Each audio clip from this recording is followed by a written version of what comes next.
Taking towers, acing enemies, and building winning decks is a ton of fun, but live streaming mobile games can kinda be a hassle.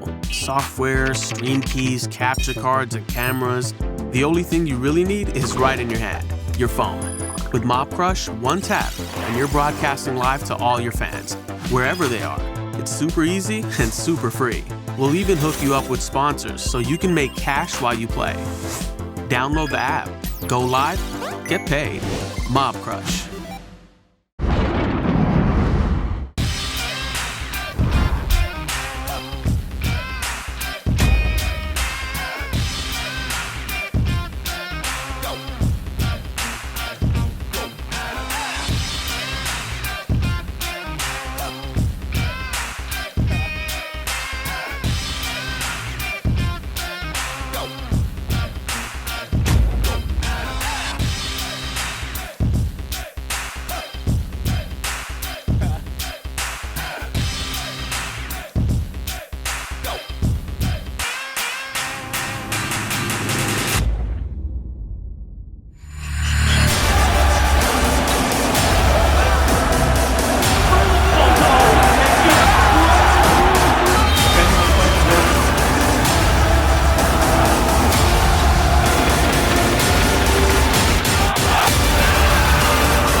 Welcome, ladies and gentlemen, to the Vainglory Invitational Series, bringing you VISPRO 5v5 as we look to wrap up our final day of the championship of this tournament here. This is all comes down to this. We have our last three teams standing in this double elimination bracket, and it is going to be first bringing you guys Child's Play versus Finesse Gods.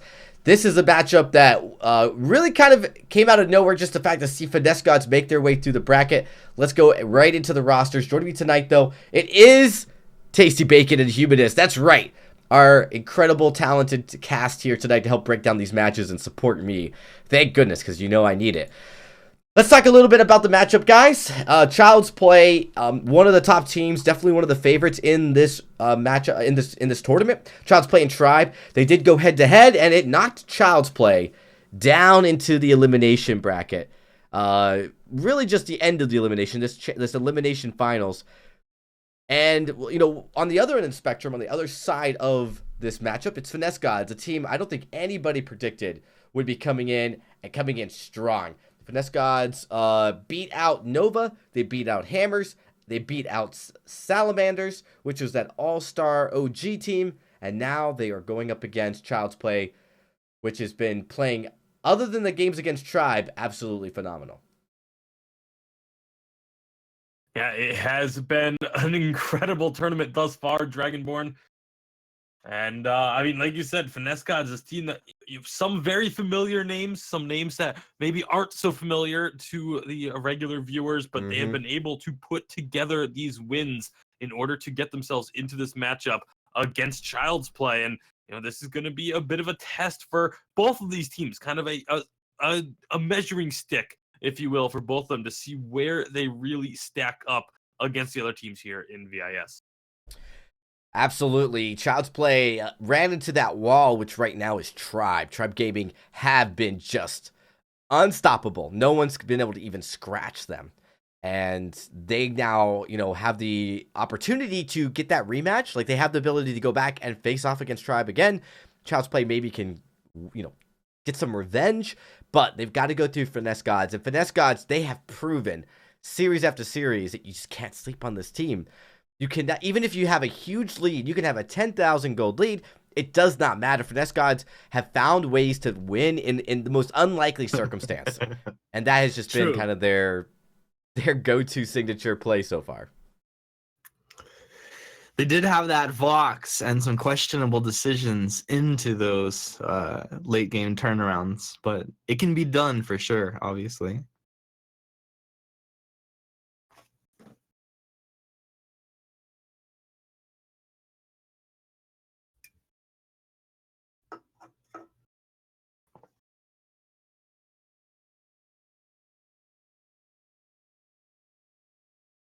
Did we lose Dragonborn? Yeah, I mean, I'm here. Sorry about that. Trying to take care of some back behind the scenes stuff. Administrative duties. I'm trying. I I'm figure if trying. everybody's being quiet, I'm just gonna be quiet too. I don't know. Yeah, so we're just making sure we can get all these players in. We don't want to have another forfeiture. Unfortunately, we did have a few of those earlier in the tournament. Thankfully, most of them occurring in the winners bracket. So it didn't eliminate teams from the competition, but we're trying everything we can to get these players on and ready to go. But looks like we are going to be having over on the side of Finesse Gods, they're going to be using a substitute as they will be playing Louis Vuitton Don and on their starting lineup today against Child's Play. And this is one of these players that has kind of been an up and comer on the scene. He's a name that's been around, hovering around. I've seen him on Twitter every so often, but now it's really started to make a bit of a name for himself and opened a few eyes. And I think I've heard rumors of a couple of teams trying to reach out and make some final acquisitions. Who about Louis? Louis and even a few others as well. This is the time. VISPRO is the opportunity for a lot of these players that maybe don't have a contract coming into this is the like EPL. This is like a B Rabbit in 8 Mile. Like when he gets up on the stage and he's ready to like lose himself in the moment. You get one opportunity in VISPRO to really just make a name for yourself. Absolutely. And like I said, a lot of the teams out there are watching and taking notes, figuring out who's still available, who can we add to our roster to be that I'm last available. it factor to bring us to the next level. Humanist is open to negotiations. Well, we are all available, but if you want to have a top tier Ozo player in your 5v5s. Dude, it's X Factor, really. It's something like when you can't predict what's about to happen, really lowers your odds of winning. So, even this, I'm actually curious. I haven't really gotten a chance to talk to you personally about 5v5. What are your thoughts on the heroes that you're really enjoying in 5v5 going forward? Wow. First I want to thank you for that question, Bacon. It was very very well worded and well thought out. So I appreciate you taking the time to ask that question. I would start out by saying probably let's start with Samuel. I think Samuel's been one of my favorites. He's obviously one of the best laners right now, but he's just so good in 5v5 because people start clumping up at different points and that splash damage just destroys people. Plus, Corrupted Genius allows you to sustain in lane like super, super hard. Oblivion's great for like AoE disables, and yeah, that's one of my favorites. Been playing a lot of Celeste as well. I haven't seen a lot of success, I guess, competitively with the Celeste, but she's good. Kroll, a lot of Kroll.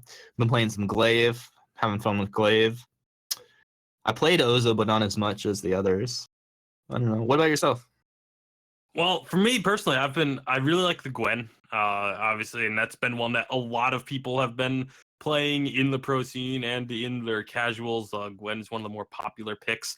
I'm also obviously still a big fan of the Weapon Arden. I think Weapon Arden in 5v5 actually does have a place, unlike in 3v3 where it's more of just a meme. I think there is a legit opportunity. Yep, it certainly does. Weapon Power Arden. But before we get too much further into what we like personally, we do have the draft. Seems to be ready to go for game number 1 of this matchup. And you can hear the draft has begun. We'll see what these teams think are the best picks for 5 versus 5. Kroll's banned out of here. Fortress has been banned out a bunch, and Fortress is another super strong pick right now. It's just absolutely so good. Doesn't even take too many items to really just start having a serious impact. And there goes the Samuel. Ooh, Churnwalker, first pick. That one is a bit of a surprise to me. Obviously, the Churnwalker can have some massive strengths on 5v5, but it's not usually a pick that we see come out this early in the draft. Let's see. It was the Salamanders yesterday picked up Churnwalker, I think, in both of the games that they threw. And it was good at points. It just, I don't know. I'm not as big of a fan of the churn, I guess, as some of these players. Well, Taka and Grumpjaw going to get locked in. This Taka, we've been seeing a lot of top lane Taka. You know, usually when you think Taka in Vainglory, you think jungle, but with this build that's been coming out, you know, focusing on getting armor early, get yourself a Storm Crown, and then, you know, maybe going into either the Tension Bow or the Aftershock, depending on what your team needs. It's been having a lot of success in that solo lane. Yeah, it's pretty strong. And then you get that bonus move speed every time you proc the passive, and you can just dodge out any skill shots, move in and out of range to get some damage done. So that's pretty good. Grumpjaw obviously really strong, and Varya as well, been played more as that kind of like basic attack chain lightning damage, but it's really good with the Churnwalker actually. Yeah, we've seen a lot of the Varyas in the mid lane. Oftentimes, it's either Samuel or Varya kind of chosen as the top two mid laners in the game at the moment. So with the Samuel banned out, it makes a lot of sense that Child's Play would go ahead and grab themselves that Varya. There goes the fortress off the board that you were talking about earlier as well.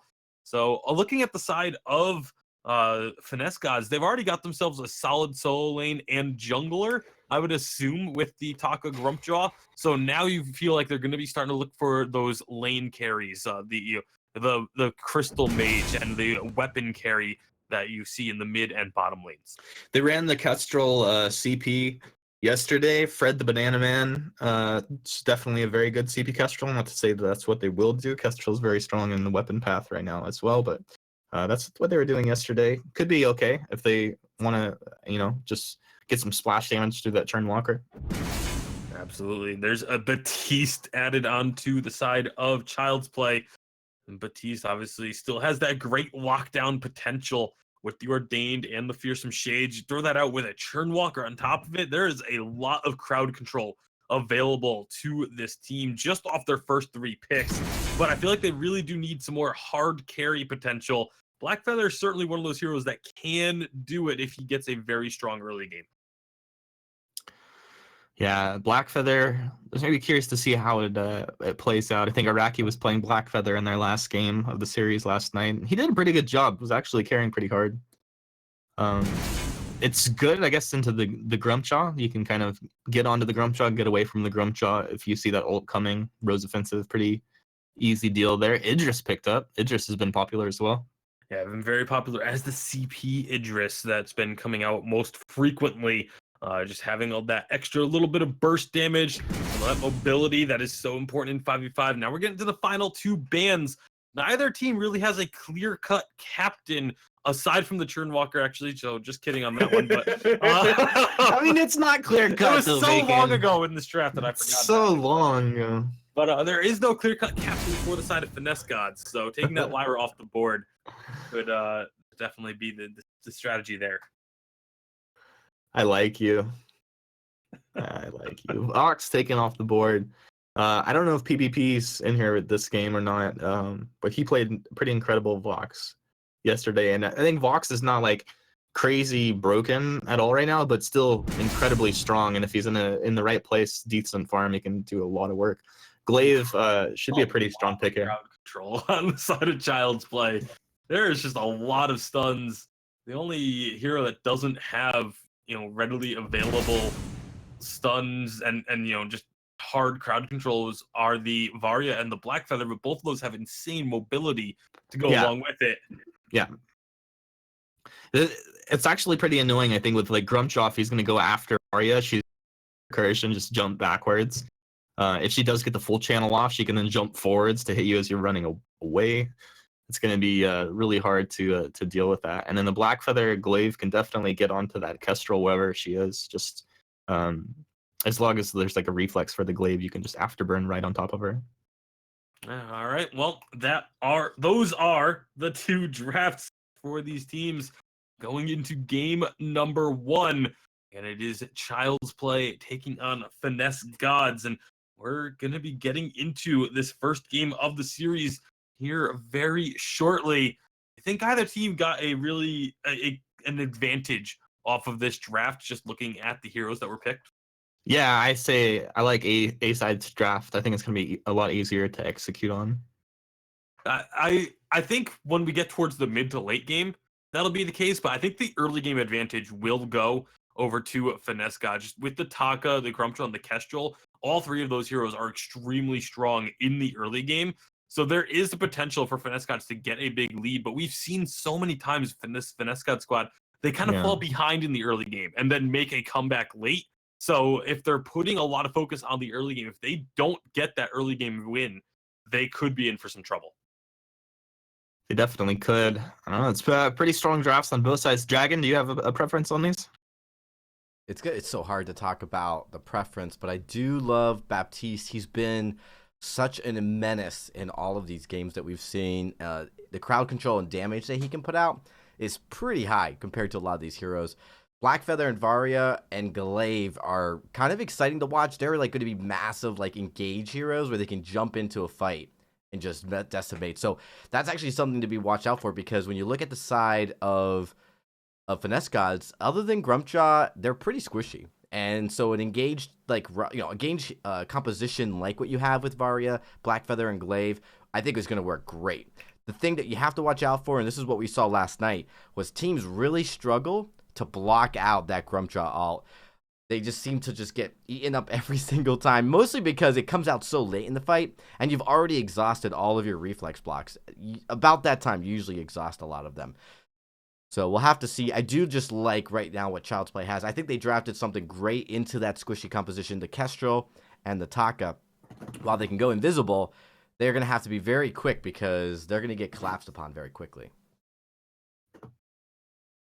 Yeah, I think that's absolutely correct. But we are about to find out here momentarily, because we are getting into our first game of this matchup. Players going to be locking in those heroes. Kind of bothers me a little bit that as a spectator, we don't get to see that phase anymore. Dude, but, shut up. You're such a whiner, Bacon. Not a big deal. We get to see them load into games, so that feels good. That loading screen is nice. I'm really happy with the new loading screen for 5v5. Yeah, it's pretty yummy. So neither team with an obvious captain here, huh, Bacon? They locked it at the end. They with the Arden coming out together with that final pick. I mean, yeah, Grumpjaw clearly going to be the captain here with the weapon Arden hard carry. It's a pretty clean draft.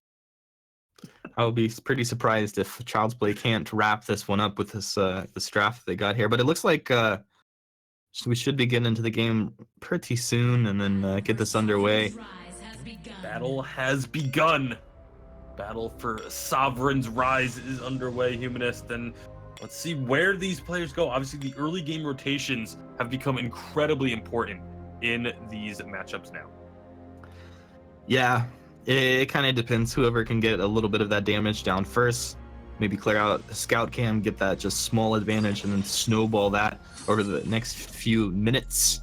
2Gs and Shaded Talents. I'm going to poke out a little bit early here. Fred will land that Chakram. So it's going to be Fred actually on this Idris, which is pretty interesting. So Louis Vuitton is going to be on the Kestrel. I'm pretty excited to see how that plays out.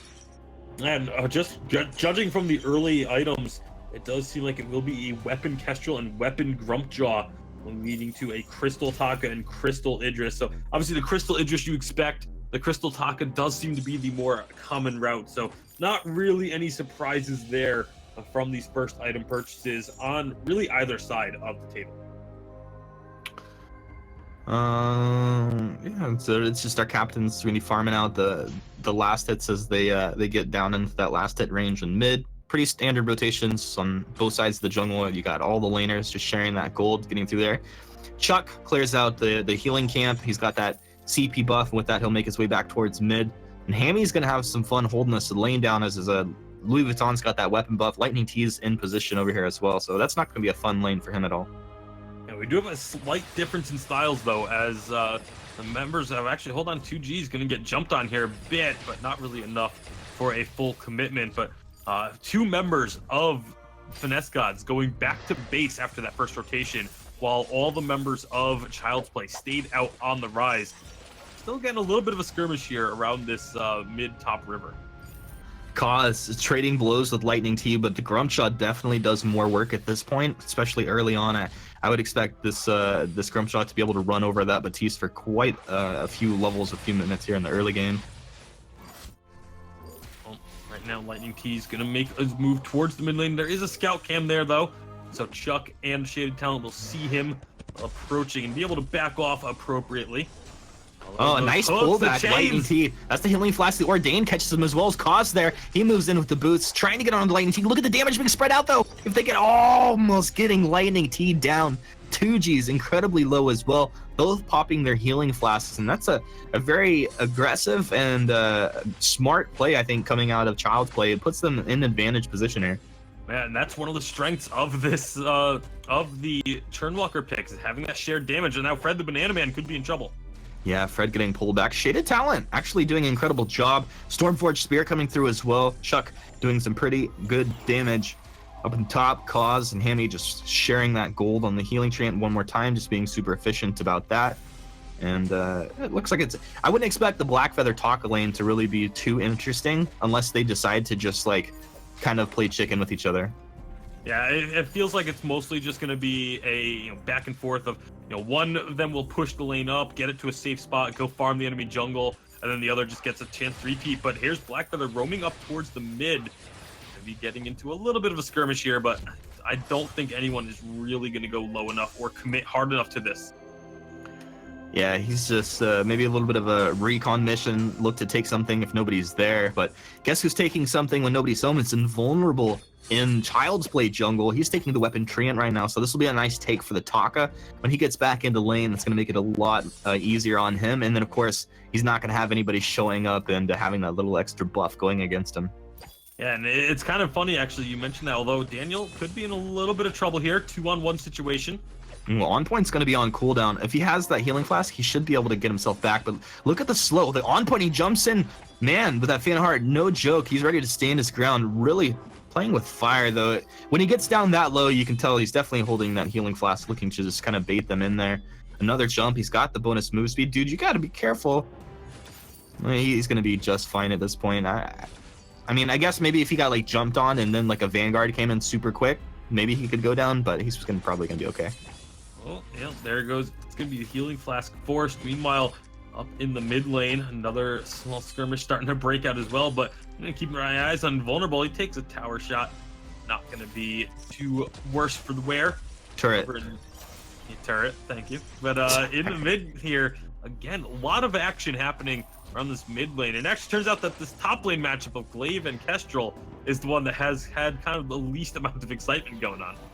Yeah, what's going on there? I think Hammy's just biding his time because the Lightning T was putting a little pressure there early. So now that he's got a moment, he's going to look to get that farm and then maybe rotate looking for a gank. Louis Vuitton's getting some damage down, so Hammy, he's got that defensive afterburn over into the Dragon Pit. He'll get himself out of harm's way. Yeah, it's just the farm game right now. Well, actually, Invulnerable, he's in with a kite onto Daniel. Daniel doesn't have any healing flask. Invulnerable, you going to go in there? No. Cause has made the rotation. Invulnerable will hold off on that over-aggression right now. It's going to be okay. Hammy, up in top, is incredibly low on health, so you just in one of those positions where you kind of have to just farm underneath that turret. You really can't do anything too aggressive. And especially with Lightning T lurking around the corner with the completed Tension Bow, the first completed Tier 3 item of the game. So it's really just going to be putting a lot of pressure onto Hammy. Take a look at the CS numbers here. And with Louis Vuitton 39 to Hammy's 34, so Hammy's still been doing a great job of keeping up, but that might be about to change. This first turret is about to fall in favor of Finesse Gods, but here comes the Child's Play. Yeah, Louis Vuitton's going to be taken out here. Hammy's going to find Lightning T. That's the Hangry moving forward, but the Fountain comes out of Shaded Talent and keeps his ally alive.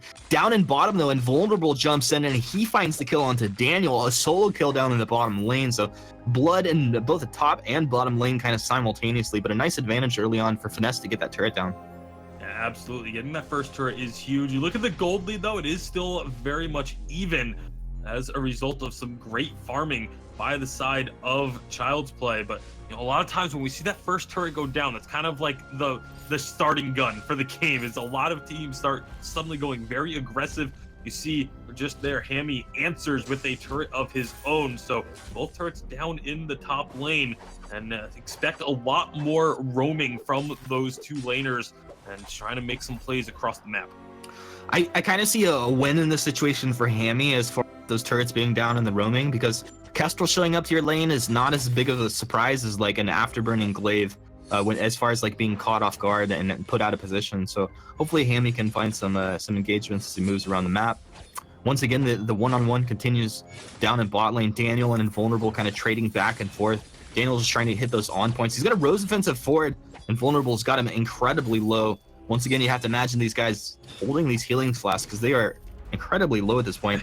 Invulnerable, he probably wants to jump in, but that's also a lot of minions that he's going to take damage from if he does get into that fight. Yeah, he's going to have to be very careful. You can see he's got that tier 3 defense already completed, working towards the Storm Crown. So it's not going to be outputting the most damage, but he will be very durable. Dude. Hammy was in a 2v1 with Louis Vuitton, but Chuck made the rotation. Now suddenly there's 4 over here from Child's Play. They're going to close in, and Louis Vuitton, I don't think he can get out, but he gets the active camo, looking for a stun, maybe going to buy some time. Cause is there. He's got the Ordained. It's going to have to be some godly plays if you do get a kill. He will go down. Hammy credited with that. Hammy started this fight off, so a nice read by Hammy. They're able to get 2 kills out of it. And flip your camera down into bottom because that's going to be Daniel going down. Lightning T made the rotation down, and with Invulnerable on that Taka, they're able to get that kill. They probably take this turret as well right off the back of that. Invulnerable actually uses the chitin on the turret in order to dodge the attack from the ultimate coming out of Varia. So they do get that turret down. So all in all, I'd say advantage to Finesse Gods off of that last play, but now they're going to be looking for more. Yeah, it's the stuff coming out. Cause, though, that Fearsome Shade, really nice disengage, and the stun onto Lightning T. He gets his healing flask, but Chuck's there. Arc Recursion, maybe not even needed, but gets him into a very nice position. Vulnerable just waiting for that Kaku. 3 seconds. He'll use that X Retsu to get himself into a better position. That's 2 times in a row we've seen him use that ultimate to kind of avoid some damage, avoid a sticky situation. So obviously very comfortable on this Taka. Yeah, and there was actually a slight misstep there between Invulnerable and Lightning T. Invulnerable was about to use the X Retsu onto Kaz, but it was right as the stuff went through and the X Retsu actually didn't connect. He got the movement and all, but he didn't do any of the damage. And now here comes a big trespass. Nice block on the trespass, and Daniel getting in with the Rose defensive. Louis Vuitton one drop, but will stay alive underneath the turret. Suddenly, you got 4 or 5 members from both teams that kind of converged into mid. It looked like maybe we were going to have some serious aggression, but they just kind of spread out, fan out across the map. 5-2 on the kills, but the gold is still very much even thanks to that extra turret that has gone down in favor of Finesse Gods. Child's Play, they're looking for opportunities. They're looking to try and get a couple kills, maybe find a push in the mid lane. There's going to be a lot of damage onto Invulnerable. Yeah, a whole lot of damage coming out. I don't think Taka gets away. Yeah, I mean, that's what you do. You're just going to chitin right back in, maybe waste like half of a second right there. He's just absolutely caught out. And that's one thing. You can go invisible, but if you got the hook and chains down, it's going to be pretty annoying for this Taka. Like, pretty annoying for the Kestrel as well, if that's the case. Meanwhile, Lightning T and 2Gs finding themselves a kill onto Hammy here. So again, things kind of at a bit of a stalemate. Neither team really able to find a big advantage here. Almost 11 minutes into this game, we're just seeing a lot of really aggressive movements, but not really being able to capitalize. Although minions take out a turret there in the bottom lane, so a little bit of gold going back over to the side of Child's Play. A little bit of gold going back the other way. That's gonna be great for them. It's tough if you just take your eyes off the lane. You get a big wave. You can easily push like this big wave up in top right now. Hammy and Cause happy to clear that out and get some gold on both of them. That's a huge wave that just naturally builds up quite easily. Yeah, I mean, the size of that wave, there was 2 people clearing it out, and that wave still took about 1/5 of that turret's health. So that's just how massive these minion waves can get if you build up these stacks properly. And meanwhile, though, in mid, another little skirmish breaking out. Everyone's rotating down here. This could be a full-on team fight. Yeah, hook and chains on the Lightning T. They're going to go and pull him back there. You see that Ordain go down. Maybe the signal to jump in. Cause looking for a target. They're going to get back, though. The Child's Play taking a whole bunch of damage. Way too much damage, indeed. And 2Gs with that gauntlet's going to disrupt this fight. Lightning T, he stuffs up on a target, pulls Shaded Talon back, and that's an easy kill. But look at the Anvil's hammer just tearing through over here. A lot of that splash damage coming out, but Finesse Gods just juggling the damage. Fred the Banana Man in and out. He'll be able to get a kill. And suddenly that's 3 members of Child Play down. They're going to be taking a turret as well. Hammy will move in. They're able to get the kill on the Grunchaw. A double kill. He'll pop the ultimate there. He's got the healing flask. He's looking for more. Hammy, go, Hammy, go, Hammy. Dude, making the plays. It'll turn around. A double kill coming in. Fred the Banana Man will be able to take Hammy and Cause down. But these teams both just made the call like, all right, we're definitely going to fight. We're not backing down right here. And after the ace, both Invulnerable and Fred the Banana Man getting that full heal allowed him to stick around and get another turret as well. So turns into a huge play, a huge swing of momentum for the side of Finesse Gods, as now all of a sudden they had started to fall behind on the gold. They've brought it back even once again. Yeah, that was a huge team fight victory for them. I think honestly, even if you got the kills, they could have just taken resources off of the map. But the fact that you get 2 turrets out of that as well, that's just really, really immense. So getting a couple more items finished up here. See Lightning T with the Tension Bow and Aftershock. Another Aftershock completed on the side of Invulnerable. So they're looking for a lot of this burst damage, trying to end team fights quickly, and with good reason. We saw once the team fight dragged out a bit, all of a sudden the members of Child's Play were able to start turning things back around. They weren't quite able to finish it off, but obviously members of Finesse God wanting to just end these team fights as quickly as they can. And we're gonna have this big fight up here. Looks like Louis been caught. The Fearsome Shade disrupting everything that Finesse Gods want to do. Cost perfectly timed disruption on that play there, and just a nice kind of gank, a nice collapse by Child's Play onto those key targets there. Yeah, with 2 kills, they're gonna. I'm surprised Hammy isn't going for the full push on that turret. Instead, they're rotating down to mid, looking to find some plays here. Another kill using the numbers advantage. Yeah, Chalk's starting to come online here. Stormforge Spear cutting through his targets. Hammy coming in from the backside, and that felt bad, man, for Finesse Gods. But Child's Play able to get a kill. They're going to take a turret as well. Really big plays. And suddenly it's Invulnerable and Daniel in that bottom lane like it's the laning phase all over again. Going one-on-one, toe-to-toe. Meanwhile, Ghostwing is going to be started up here by Child's Play. So not really much there to attempt Daniel? to steal it. Invulnerable, one more hit. He'll be able to take him with the reflex right underneath the trigger. The on point, he's got it! Invulnerable, you got baited! Even with the Ghostwing was really kind of a key there. The Ghostwing buff. He coming got through that for Ghostwing Daniel. buff like right then. Yeah, right as he was getting dove, the Ghostwing buff comes through, and Daniel is able to win that 1v1. That's pretty big because Invulnerable had started to really run away with that lane for a bit. Yeah, no, he had full control. You could tell Daniel was trying to like bait him in there just in the last second. And wow, really calculated plays coming on through. Black Claw started up. There is vision in the area, so the members of Finesse Gods know about this. It's gonna be Fred's in here. Dude, Chuck taking a lot of damage. You can see Fred on this Idra starting to do a lot of work. Now Hammy moves in. Hammy's got that knockback there with the afterburn. They're just gonna burst Fred down. The Idris, a lot of damage, but still pretty squishy. Louis is gonna look to start lighting up targets, but needs to get that breaking point up and running. You gotta get some breaking point stacks before you're gonna do a lot of crazy damage. Cause Hammy, they find himself in a 2v3 over here, Invulnerable. He's going to jump around, fight around the cooldowns. Cause, you got to back up. Lightning T gets the kill. There's a weapon buff on the ground. Who's going to be picking that one up? Chuck's locked on the Invulnerable. He'll get that kill. And the whole time, you see Louis Vuitton. He wants to kite back into that active camo. But Child's Player not having any of it. He'll finally get 1 stun at the end. But this weapon Kestrel just not really working out the way that they would have really hoped. Yeah, wasn't really able to get involved in that team fight at all. And essentially just the numbers advantage for the side of Child's Play coming through big. And with 2 members still down, they're going to go ahead and start this Black Claw once again, keeping Shaded Talent and Hammy on the other side of the wall just to run interference if anyone does try and come for a steal. Let's see, it was Lightning T that had the steal yesterday. Who's going to get the steal here today? It's not going to be stolen. And I don't think they're even going to chase on the Shaded Talent, who is kind of the most vulnerable out of everybody on the team. So a nice Black Claw take, and we'll see what they can get with it. What would you expect? How far will they get with this Black Claw here? I think they'll be able to take 2 turrets off of this push, just because they've been able to win these last few team fights, and I don't think the members of Finesse Gods are going to really be looking for an all-in fight at the moment. There's 1 turret down, going to be pushing up towards the second. Black Claw is getting low, but here we go. Holy huge fight off the bat. Lightning T, he got caught out. Looks like the block off the trespass on about half the team there, but they're just melting, falling like flies as Child's Play pull the trigger and just destroy Finesse Gods.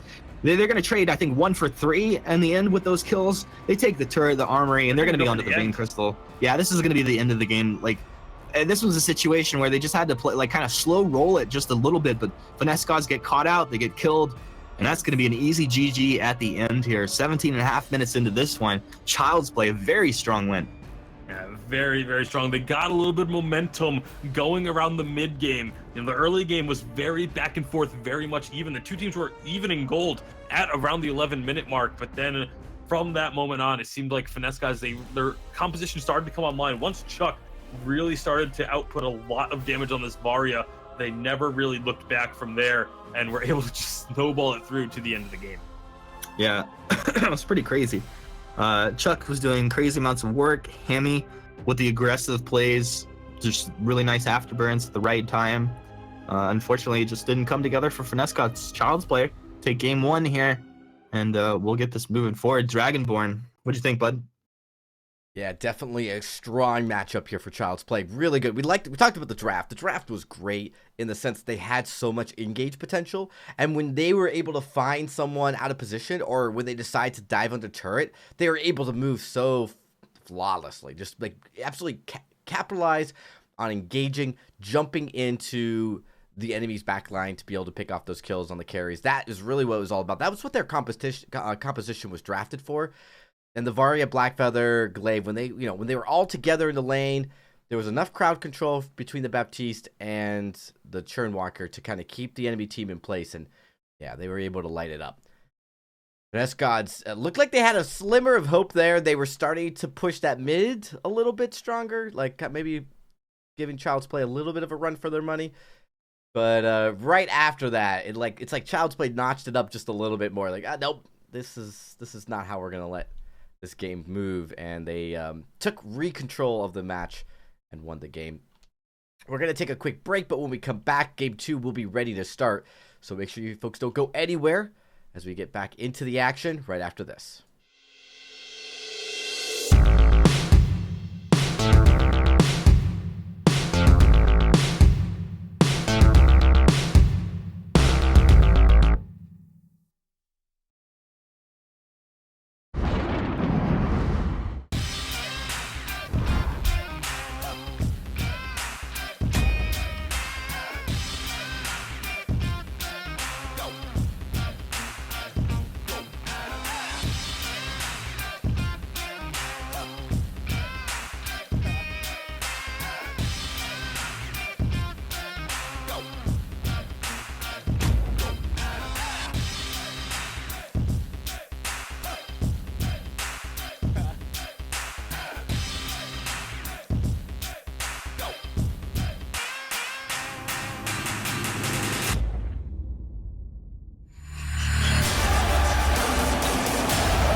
Welcome back, everybody. We are here live at the VIS desk. We're getting ready for our second game of this series.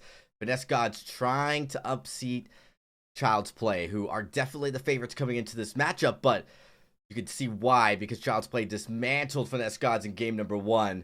We'll see if it's going to be a quick 2-0 or if we're going to hit to our second game 3 of the weekend. Just a few seconds as we wait for the last okay for the draft to get started. We should be jumping into this momentarily. Of course, joining me for this, Humanist and Tasty Bacon, as we wait to get into the game. Actually, no, we are ready to get into the draft. So let's just jump right in as game number 2 starts. All right, here we go. Draft for game number 2. Teams have swapped sides, and we'll see what they bring to the table.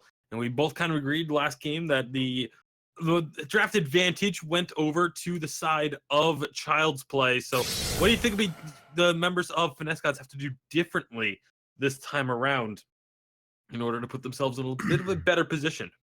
I think they're all talented mechanical players, but it looked like they kind of got hung up and outplayed as a team as we got into like the mid and late game. But all of their one-on-one situations they were doing really well in. I'd like to see them play like super aggressive, allow them to all have heroes that they can excel on in like 1v1 matchups, and just put the hurt and run at Child's Play and not like sit on the back foot at all. We'll see how they do with that. I mean, again, last game, I feel like they had a very strong focus on the early game, and it worked out for them. They were able to perform very well in that early game, but once it came to the mid to late game, like you mentioned, the rotations were a little bit lacking. They just really weren't able to keep up with all the movements. And well, this looks like a little bit of deja vu in a sense, as it is now Child's Play, starting off with that Taka Grumpjaw combo, but it is Samuel being picked up by Finesse God. It was also unfortunate, I think, because their play style, the weapon Kestrel wasn't able to get a lot of work done. Although that's not like knocking on Louis, it was just that. Well, I mean, if you look at Louis Vuitton on the Kestrel, had more farm than anybody on his team by far. Actually, a lot more net worth as well. But they weren't able to like actually let him get breaking point stacks up and then go ham, because it was all about Lightning T like grabbing a target and pulling them back. But if Lightning T got caught, then their whole fight was over. And we'll see how it works out. They do grab that Kestrel again for the side of Finesse Gods. We'll see if that stays on Louis or not. There's going to be Lyra banned away. We'll see where the ban for the side of Finesse Gods will go. There's still a lot of strong picks out there, and they are going to take that Fortress off the board. Makes a lot of sense. You already got that Taka Grumpjaw, a lot of heavy dive potential. You add the Fortress to that mix, and you can pretty much kiss your carry goodbye. Yeah. Yup. Rona's going to be picked up. Rona's another one of the really strong picks at this point. Should do pretty well. I guess like the Rona's going to look to go aggressive. The same thing with the Grumpjaw and the Taka. They're just going to be looking to get on these targets. And the Kestrel doesn't really like to run backwards. I mean, to a certain extent, like, but not the whole time in the fight. Like, as long as you can pull up, backwards, get that extra camo stun, and then go forward. Exactly. If you can reset that, but kind of hold your ground at some point.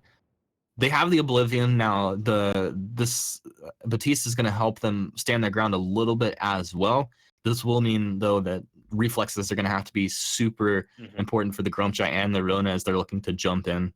Yeah, very much should be a double Crucible game, I'd feel, with the amount of crowd control that looks like is going to be picked up. I mean, when you build a composition that is so heavily focused on dive heroes like you have with Child's Play, I feel like it almost forces the members of of the opposing side to build this anti-dive composition that they have with the Samuel, with the Kestrel, and the Batiste. All three of those heroes very good at stopping a hard dive if they can get that crowd control to land. Vox going to come on through here. I think I really actually like the Vox into the play style that we were just kind of talking about. Assuming Grumpjaw Rona want to jump in, you reposition backwards just a touch with the Vox, build up some breaking point stacks, and then move forward if the fight starts to go in your favor at all. They should have a pretty strong advantage in a case like that. Not only that, but if you get a nice wait for it out, silence up your opponents, make it so they can't use those reflex blocks, and allow your teammates to get all those stuns to land, it can combo very, very well. So Arden going to be the ban, followed by Lance. So there's a lot of captains taken off the board. And this time, we don't have a clear captain on either side. And so they're going to have to be digging a little bit deeper into those hero pools to get the captains on the board. You know, Grace is still available. We could see Grace come out here. Could also see... actually, I'm kind of... Those 5 are really the main captains that get used in 5v5, and they're all off the board now. Yeah, I think the Grace was a good call out there. That makes a lot of sense, and it's going to do well into the couple melees that want to dive in and kind of just create chaos. You'll be able to pull up with the Holy Nova. Of course, the ultimate's so good with a hero like Vox, who can he just starts going toe to toe, gets that extra healing, goes over the top. I really don't know what you want to pick here. It's going to be a Finn coming out. I was like, yeah, maybe Finn's one really of those the only picks. choice left at this point. There's so many other captains that were taken off the board. And I guess you could have gone with an Adagio, but it really doesn't fit with the rest of the team composition. At least here, if they do get stunned up, if they do get denied that heavy dive, a Forced Accord can try to pull the team into them so then they don't have to go for the dive to begin with. So I think Finn is the best case scenario there. I like that a lot. Also, I think Polite Company is going to do a lot of work, especially for like the Rona from Varia on top. She's going to be even more durable. She's dancing around these fights. But I don't know, Dragonborn, you see a clear-cut winner here?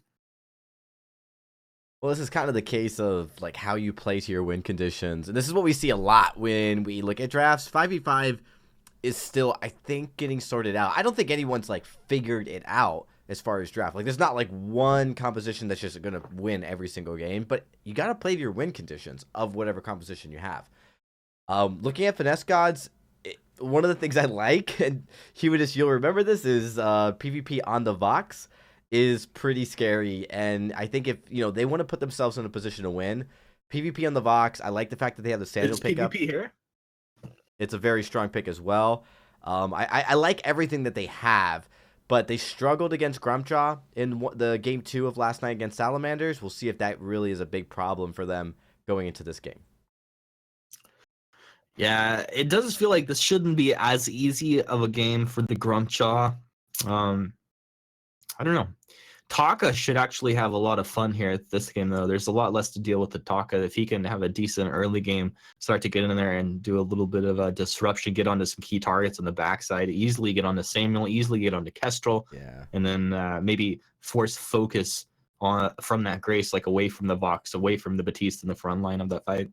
Yeah, there's a lot to get on, but it's also a little bit dangerous because while they're all squishy, you have a lot of area damage. You have the Baptiste, the Kestrel, and you have the Malice and Verdict, especially if you have that Drifting Darkness, that if Taka doesn't get out right away, plus if you don't get the kill, the Grace late game will have enough heal to bring one of those back. So you have the advantage of them being squishy, but you have to really dive in, execute it. If any team, though, can do that, it's Child's Play. Like, they've already shown that when they pick a target, when they want to eliminate a target, they're very coordinated. And so that's really going to be key here, is just making sure you jump in and take out a target quick enough. You don't want to let, you don't want to let PvP on the Vox survive any longer than you have to, because he will just go off on a rampage if you do. We are just waiting for a few more players to get into the party, and then we'll be able to start for you guys. So a few more moments before we jump right in. But one of the things I do like about Child's Play draft is that Rona pick with the Grumpjaw. Grumpjaw is already going to be very tanky. They also have the Finn, so I have to imagine that Grumpjaw is going to be going weapon or crystal, but probably weapon. One of the things that surprised me about the Finn pickup, which was a kind of like a last-minute surprise here, is that we haven't really seen Finn play at all, and he's kind of known as being a little too slow for 5v5. So we'll see how Child's Play can manage it. I'm also worried because if that Vox goes crystal, which is unlikely, you do have the problem of just Finn basically distributing a lot of damage across the entire team, which would be a big problem. Yeah, I mean, that could be an interesting situation. If it is PvP in here, I don't know if it is or not, but if it is, like, he's been going down that weapon path mostly, he wouldn't be able to go toe-to-toe or one-on-one, for example, with Taka, with the Grumpjaw. If he goes down that CP route, every time he sees Rona, he'll have to back up and wait for like an actual team fight. Not to say like it can't work for him, but I'd rather see the weapon of Vox. I hope they go down that route. Yeah, it's definitely going to be a matchup game, as it always is. In these 5v5 games, it's always about getting the right matchup, putting yourself in a position to win, and then if you're struggling with the matchup, move your jungler and roamer down to that area to help just balance it until you get to your power spike. And that's been a lot of the team's problems, is they don't do that. They'll allow a lane to just get absolutely decimated. They won't provide support. So even if that laner was going to hit a power spike eventually, it becomes completely negated by just the overall dominance of that lane. So Child's Play, they have done a really good job with their rotations. Specifically, they've done a good job, figuring out where they can push the strongest and just pushing very quickly. We'll see if that carries over into this game. I'm just curious to see how Finn is going to work because, wherever you position him, he's going to be so slow to get to another part of the map unless he builds like teleport boots, which you could see that happen where Finn is, has these teleport boots, but it just means there's another, he doesn't have war treads, which is also very valuable for a team in 5v5. Yeah, we'll see. The war treads could be nice as well. I don't know teleport boots, but definitely get some tier 2 boots up and running, and he's going to do really with this Rona. But ladies and gentlemen, we're into the game. We're on to the Rise, and we'll get this game underway. Players making their way out onto the map here. Should be pretty exciting. I think both teams are going to have a lot of fun through this early mid game. Yeah, absolutely. I mean, we talked in length about the different kind of win conditions available for both teams. I think this is a very even draft. It'll just come down to who can execute on their win conditions better. But right off the bat, 2G's gonna be trying to cause a little bit of disruption in the Child's Play jungle.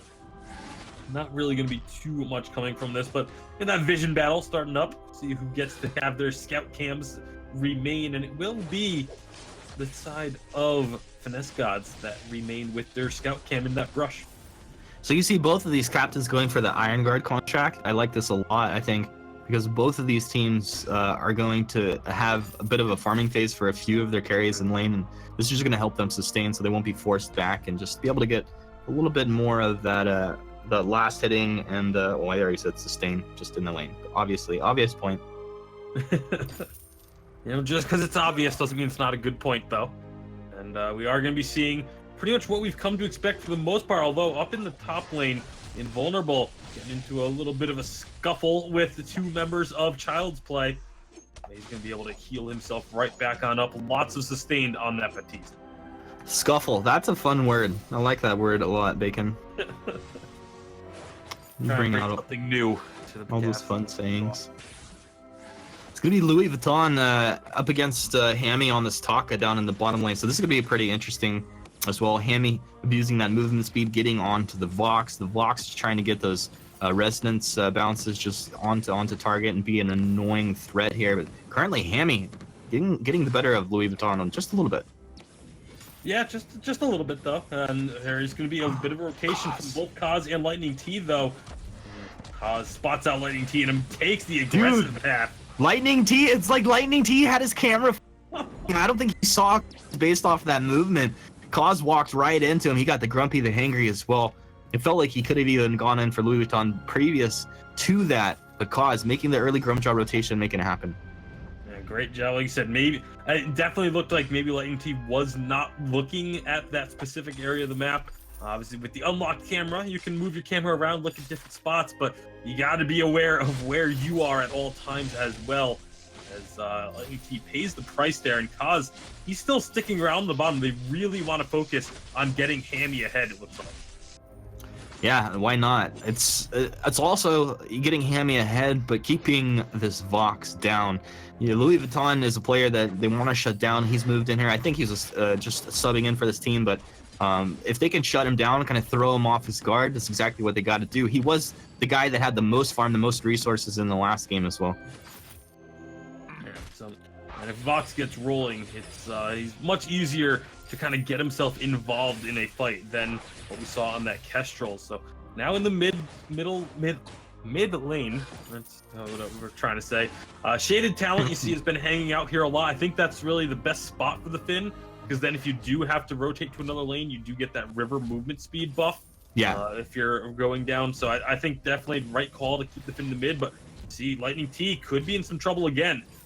Let's see, he's going to use boots to get himself out of here. He was able to get that weapon buff, so that was a really nice take for him, and it was really close to being a precarious situation.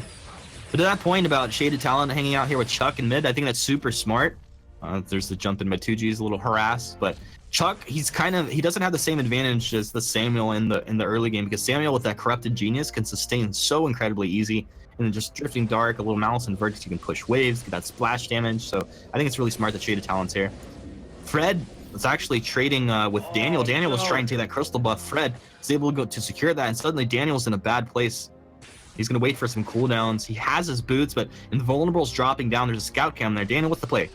He probably wants to end the fray, but he's ordained. Oh, there's the stun. And good night, Daniel. Yeah, once the rotation from Invulnerable came down, there really wasn't many options available to Daniel. But now in the mid lane, that's going to be a nice job by Child's Play, taking advantage of two members being in that jungle to find themselves a kill. Yeah, a nice kill there. The burst damage coming out, Cause on this Crumchaw, able to make it work, and it's no joke. Like, the thing is, you get caught out just a little bit there, they start hammering on you, and Shaded is that polite company. They're going to get at least 2 more basic attacks off each, just because you get pulled back just a little bit there. There's going to be Lightning T clearing out some of the enemy jungle, but Hammy has found the rest of the team rotating down, but they're not going to be able to capitalize on this. 5.5 minutes, so there's no Ghost Wing for them to go. That's almost the entire team, 4 members of them down on this bottom side of the map, and now just going to be rotating back up to mid with nothing to show for it. Lightning T, interesting movements here. Cause is going to be coming down. They have a scout cam this time. Active camo's down.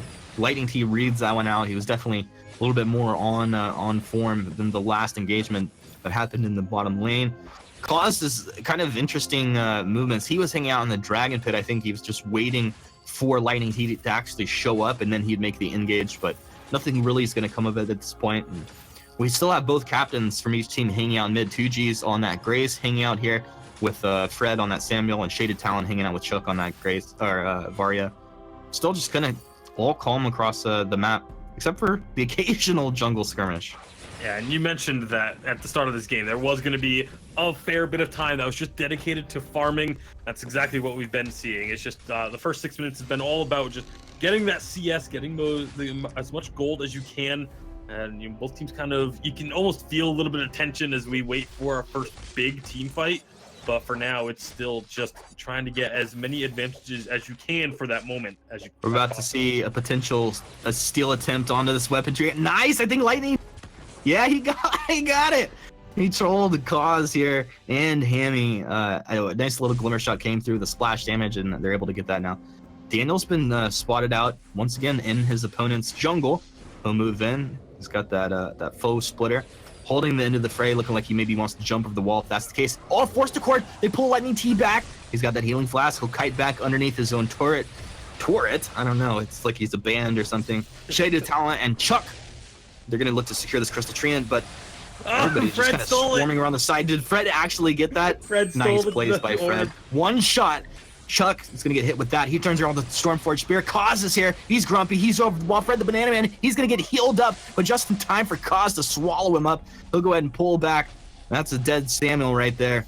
Really nice plays coming out of Child's Play up against Finesse Gods. And now they look to put a little pressure down onto this turret. Spin to win, but the Holy Nova is going to cancel it off. Still, though, his team will just stand their ground. Daniel, one more attack. He's going to go down. They played themselves, Bacon. They absolutely did, although Chuck did get the orb in the end, so the initial goal was accomplished. However, down bottom, we did also see Hammy go one-on-one with Louis Vuitton Don and able to pick up that 1v1 kill for himself. So, again, these one-on-one situations down in the bottom lane have been really kind of interesting to watch between these two teams. That time, Hammy comes out on top and doesn't get the turret for his troubles, but it's definitely got to feel good, give you a little bit of confidence and momentum as you get closer and closer to the real catalyst point of this game. I would take both of those things, a little confidence, a little momentum. Why not? 8.5 minutes in, 4-2 advantage to Child's Play at this point, and we'll see when the next fight's going to open up. One shot connects again on to Chuck. Lightning T doing a very good job here. Now Cause is going to move in. Look at the glimmer shots starting to come through, starting to connect. That splash damage jumping through. That's one of the things. Like Finn, yeah, he's tanky. He's going to be that front line, but you stand too close, that splash damage is going to rain on through, both coming from the Kestrel and the Samuel. And another interesting thing to point out is the build that Lightning T is going. Spellfire, first item. Getting that extra dot damage after the initial. Really smart. That's really, really smart. Plus, you got the mortal wound as well with the fin, the fortified health, the Rona, the lifesteal, the fortified health as well. This is a really big deal. I think this is a very smart, intelligent item pickup here. Now, Kaz, he's found a little Samuel, pulls him back, making the nice gank once again. That'll put him up 5-2. Force to core. Get over here, Lightning T. He gets put down. Chuck's got the damage. Hanny making the rotation. Now they'll jump onto the turret. The turret's going to go down. One more basic attack coming on through, and there's nothing 2Gs could do there. Invulnerable really spending a lot of time to look to clear through the jungle on the top side of Child's Play, but there's nothing there to be had. So ultimately a huge waste of time. And with this, it's Ghost Wing being started up. There's a scout cam that went down. I'm going to see if they're going to look to jump in here. 2Gs, he's on to Cause, but I think Cause baited him in. He'll get caught with the one shot, but it's not going to be leading to a kill at this point. Nice Ghost Wing take, clean take by Child's Play here. And no kills come of it off the bat. We'll see what aggressive plays they want to make here. Yeah, that was definitely could have been a very risky maneuver for the side of Finesse Gods. If they had gone in for that steal and weren't able to get out of the pit immediately, things could have gone south very quickly. But Child's Play, they're able to find these opportunities. We talk about their dive potential, and that's exactly what they've been able to do. That's why this Grump Draw works so well with this composition. That stuff lands, they bring him back. All of a sudden, that's one person isolated. And with a dive composition, if you have an opportunity to take out someone without even having to use all of your diving tools, that is just massive. And now the rotations are beginning to happen. Nice block by Invulnerable, but you can only block one thing. You can't block the stuff afterwards. And that's going to be, again, these movements from Child's Play are just so crisp. Yeah, that was disgusting. He got destroyed. I mean, that's really what this Grumshaw's going to do. He's got that Aftershock, the tension bow, and you just get burst down right now. So Cause putting this Grumshaw to work, and Child's Play as a team making clean rotations. And as you said it, you know, the Finn, it feels a little flat when that ultimate gets blocked off, but then you have the other big abilities that you cannot block any longer. Fred, he's going to look to kite back, but look at the basic attack damage coming out. He'll wait for that Aftershock to reset so he can proc that again. He's in with the Grumpy. Doesn't catch Fred. He'll jump in. Oh, 403 damage there. 1, 2, 3. He's hangry. But the Ordained is down. He'll stay within that circle, the circle of love there. Fred kiting back. The Drifting Dark will time out. He's going to get the healing coming out of the Grace at this point so he can stand his ground, but not the Oblivion he wished. I think everybody wishes he threw that up into the east just a little bit. It would have been nice. Fred, he's got another Drifting Dark. He's back in the mouse. Fred, get the splash damage. Where you at, Fred? Oh, Fred, he'll be eaten alive into a dead target. Grumshaw falls down into the dirt. Shaded Talent will waddle his troll booty out of here. What an interesting engagement here, Bacon. Yeah, definitely looked like Child's Play biting off a little bit more than they can chew. Warning, choking hazard. You gotta be careful that you don't make those kinds of moves too frequently, otherwise you will find Finesse Gods right back in this game. But the advantage is still in their court. They do still have the lead. They still can, you know, continue to make these movements across the map, pick off targets. But when it comes to the full-on team fights, there is a lot of, again, anti-dive on the side of Finesse Gods. Louis Vuitton taking a lot of damage from the Taka one-on-one at this. I think it's worth noting that the breaking point is up and running. And very quickly, we're going to see this Vox start to hit power spikes where he's capable of doing a lot of work. He's got to be a little bit careful here, though. He's very low. So is that turret. Lightning T is here with him. He's going to die. But yeah, here comes rotations. Oh, but what did you do, Cause? Why did you use... There won't be... Oh, no! It's okay, Cause is going to be okay, but it feels like that would have been a kill if he just would have hangried in there. Got that big burst damage out. Anvil's hammer raining through across the fold, just causing a little bit of chaos. And all the meanwhile, Daniel's just looking to shove this top lane, and Vulnerable hasn't really had a big impact on this weapon Batiste thus far. In fact, it feels kind of silent. Yeah, hasn't been able to have much impact, but you see 1-1-1, 67 CS, but now going into this one-on-one duel, he's actually coming out on top. One shot's not going to connect, but there goes Daniel back in. Daniel with the reflexes, and he tried to buy the time right at the end. Vulnerable stands his ground as he's got the reap, he's got the damage, he gets the kill. And proving me wrong. I'm happy about that. Always nice to see a player, you talk about, oh, they haven't really been able to, oh, nice stun. Lightning T, not going to amount to much, but was a nice stun to start that off. Cause is like, your base is over here, bud. I don't know. Interesting. It's okay, Cause. We love you. Cause, can he get out of here? No, he cannot. Oblivion plus a one-shot. That was just imminent death for Cause. Nothing anybody could have done to get him out of that one. So Grumpjaw down. With that, Child's Play is going to have to do a full reset. Still up 8-6, a little bit of a net worth lead. 14 minutes in. It's time to defend your turret. Chuck, happy to do so with that splash damage. Chain Lightning, the Stormforged Spear bouncing around onto these targets, and with Shaded Talon on the front line, these guys are doing pretty well. Paka's made their rotation. All X-Retsu coming in with the Kite. That big burst damage right here. What is this build? I gotta check out these items after the fight here. And a Holy Nova coming on through 2Gs. He'll get deleted, as that's the jump in. But Hammy starting to go to work on this Taka. And of course, Daniel coming into his own on this Rona as well. A very big team fight win here. And they're going to move in, look to take Ghostwing one more time. Yeah, and it's right as Black Claw has landed as well. If they can get the Ghostwing into a Black Claw, that can be a massive push for them. Obviously, we'll have to be careful because the respawns are going to start coming through, but they get themselves the Ghostwing. No difficulties there. Looks like they are going to be recalling back to base, topping up their health before they try and make any other plays across the map. At this point, what would you like to see Child's Play look to accomplish? I really want to see them just start pushing up, get these waves built up, and pushing in their favor. Once you have all three waves naturally pushing towards the opponent's side of the map, make a play for that ghost, that Black Claw. Just tell him, force your opponents to have to answer. Either do they stop those minion waves pushing in and taking turrets, or do they try and stop Black Claw take it? Put your opponents in a really rough spot, having to make some split-second decisions. So I want to see that wave control come through from Child's Play.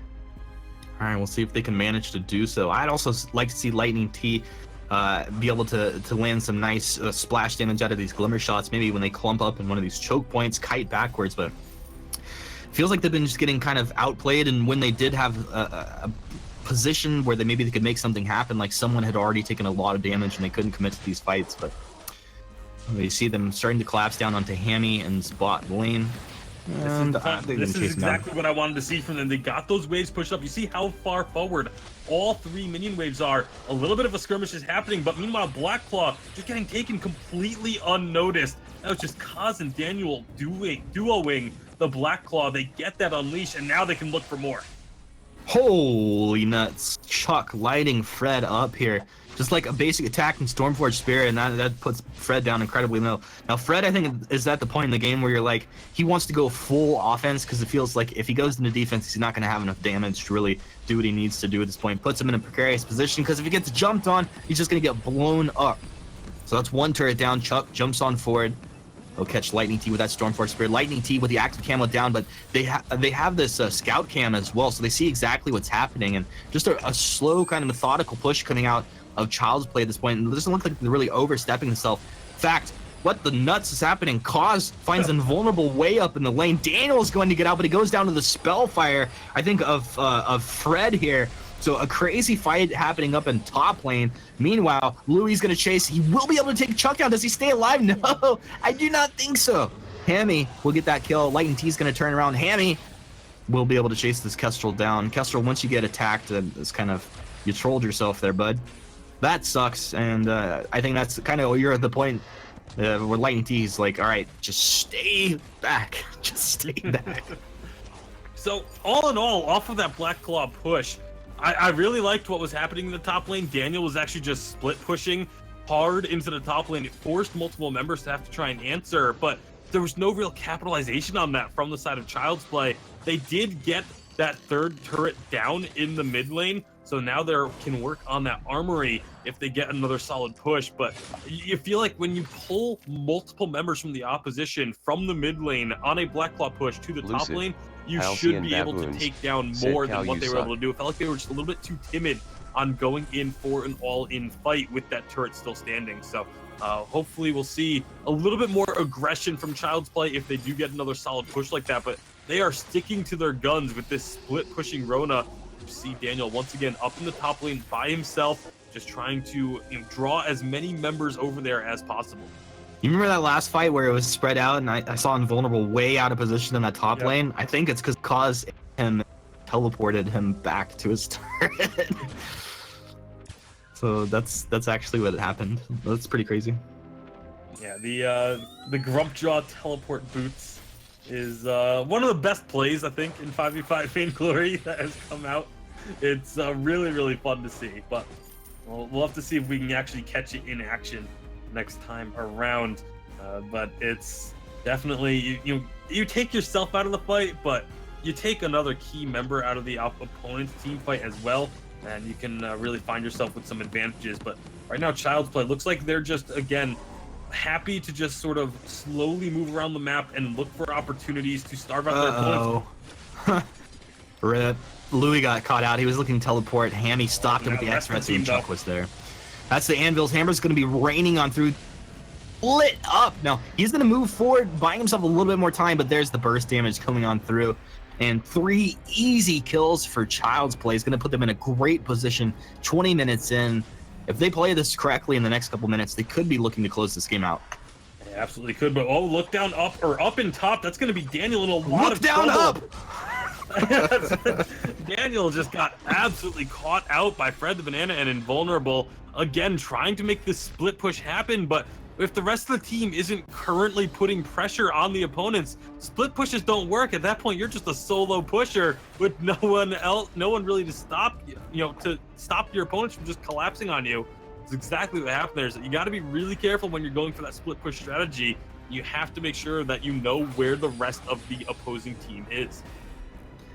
Yeah, unfortunately, kind of getting caught out. Oh, Invulnerable stuff. He's gonna port back. Where you going? Where's he going? Cause he ports the base. Cause.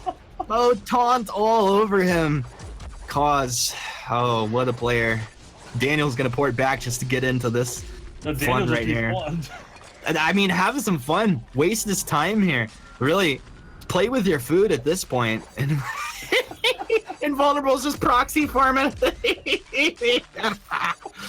Yeah, we're playing some Vainglory. Best of a bad situation. I mean, this is actually not that great that Kaz was keeping him there, because Kaz is now not with the team. But now they're not going to have minions pushing. Do not say anything about Kaz. Kaz is a god. That was awesome. Wait for it.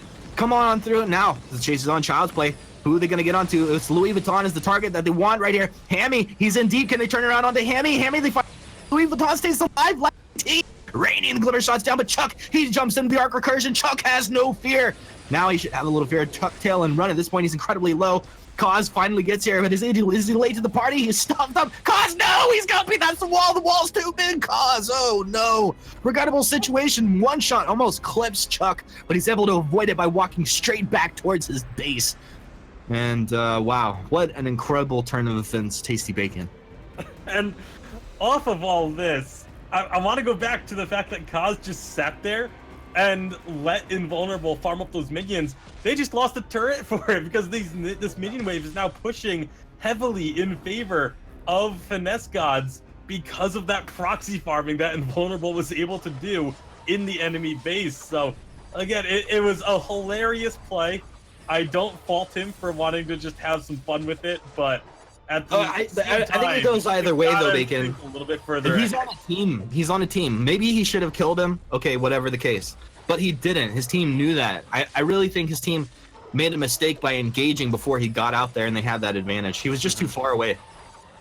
Now, well, right now, Black Claw is getting captured. Daniel on the edge here. Black Claw's almost captured, but it's going to get reset. And now, oh, 2Gs, he's caught. And he's not caught. And he gets out. He's able to get back. Shaded Talon with the War Treads make the call. Some sort of call coming out of Shaded Talon. Is it go? Is it back up? Daniel says go, team, go. He'll jump in, then reflex and run away immediately, just psyching them out. Looks like they might be buying time for Hammy to push down the bottom. Hammy's going to take this turret all by his lonesome self. Now, the call is actually fight at this point. I think you actually really do want to stop the team from collapsing down, but it's going to be okay. 2Gs. He's going to jump in. The Plight Company pulling back. Chuck's there. Oblivion's going to be canceling it off. Can they get the kill? The damage? Hammy, he made the rotation up. 2Gs. He's split apart from his team on the backside. The Grace will be going down. Hammy, healing flask into the Kako, buying enough time. He's such an elusive little Taka, and he'll be able to get out of that. Hammy making aggressive plays, making the distractive plays. His team able to get 2. He stays alive through it. Now, this is going to be Finesse Gods moving in to defend their weapon. Treant. Will they be getting it? No. Chuck will take that with ease. Chuck's like, yeah, I'll take that. No big deal there. Invulnerable out of position and taken down. Daniel booting forward into the fray. Foes splitting on Fred the Banana Man. Splits him right down the... he split Fred the Banana Man. There's a joke to be had there somewhere, Bacon. There absolutely is. But it's no joke when you get an... Actually, no, not an ace. Not quite an ace. But Armory destroyed 5-on-3, really, going on to the Vein Crystal. Lightning T! Get the pentakill, Lightning T! Show me what you're made of! No, not gonna happen. Child's Play. GG. Well played. Definitely a bit of a light-hearted game, I'd have to say, after some of the plays we saw these players making. But Child's Play able to come out on top once again. Lots of split pushing this time around, a little bit different strategy than what we saw in game number 1. Always good to see a team being able to win with multiple different strategies. You don't want to get shoehorned into one style of play. And obviously Child's Play able to use multiple different strategies and still come out on top. So congratulations to Child's Play taking the series 2-0. But Humanist, now they have waiting for them a team that is already dispatched of them in 2-0 fashion as well. It is Tribe Gaming that will be sitting in the finals and kind of be rubbing their hands together a little bit, knowing that they've already defeated this squad. They got to be feeling pretty confident. I haven't heard of that team, but I'm excited to see what they can do. Should be pretty interesting. GG Child's Play 2-0 against Finesse Gods. Dragonborn, lead us forward. All right, yeah, GG, congratulations, Child's Play. I mean, they really have cemented themselves as the number 2 team here in VIS Pro, as they have only lost to Tribe, but now they get that infamous rematch, the rematch you all have been waiting for.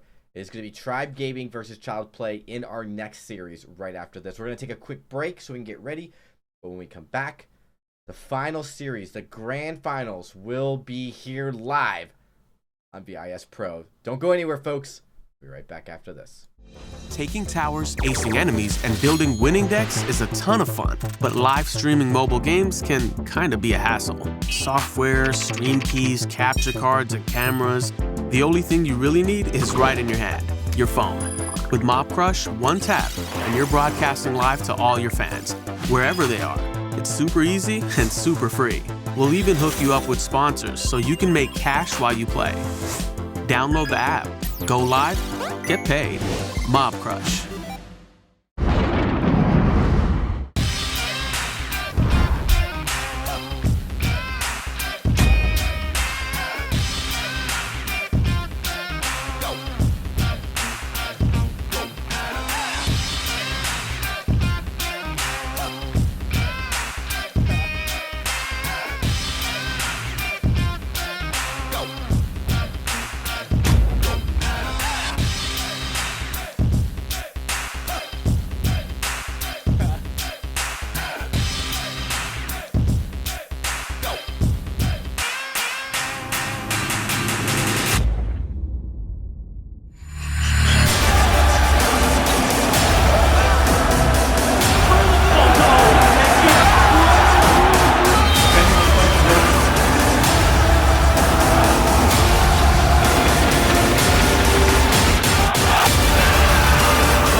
draft begins. All right, welcome back, everyone. We are here with the VIS Pro Finals, the grand finals. Alongside me is Humanist.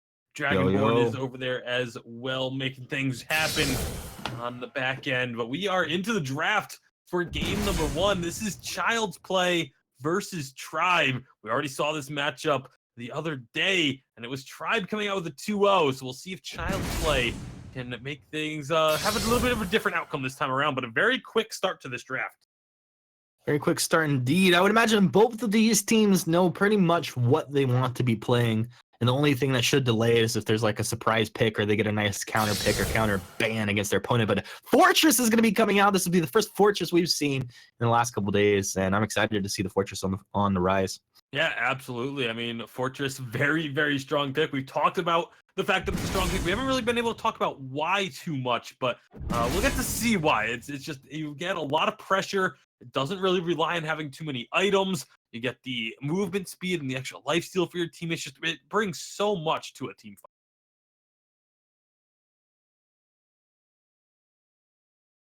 Now, Samuel going to be grabbed there as well. Batiste, Rona banned away.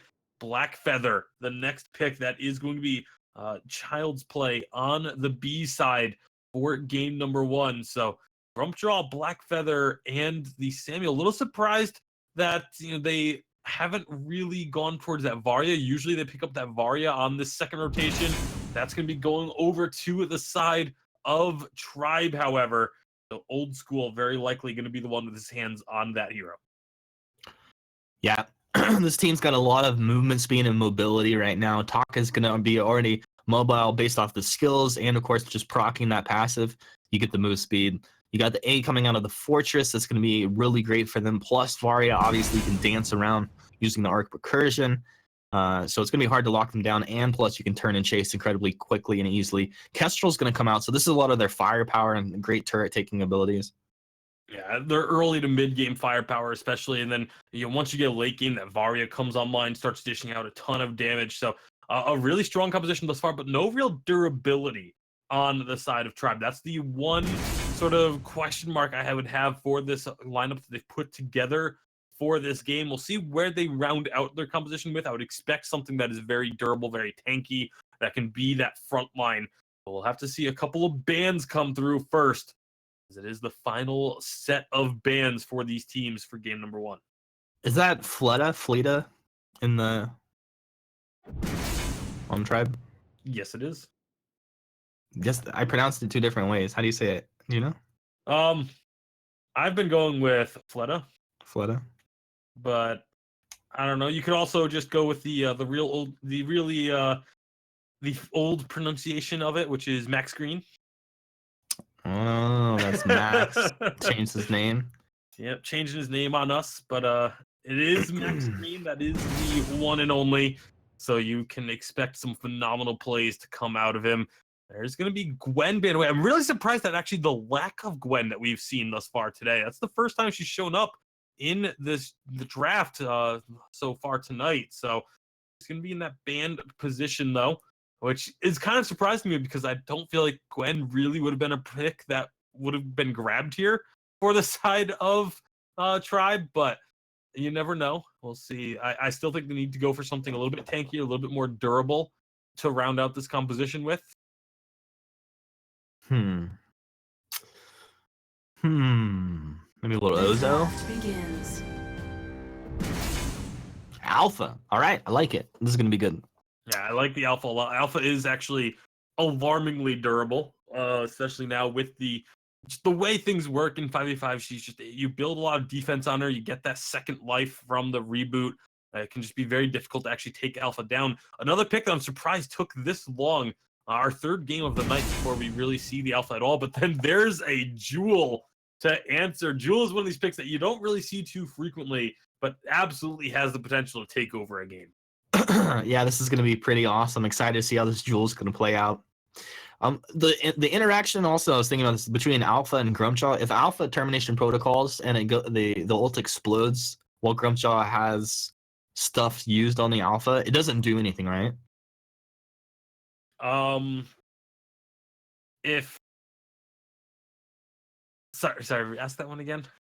I got lost partway through my thinking alright. of it. So, Alpha termination protocol. Yep. Right before Alpha's gonna explode, Grumpjaw uses stuffed, and Alpha's ult just does nothing. Right? It's just negated, I believe or it so, doesn't yeah. like explode, and the I don't damage think it still go AoE. explodes inside of the Grumpjaw.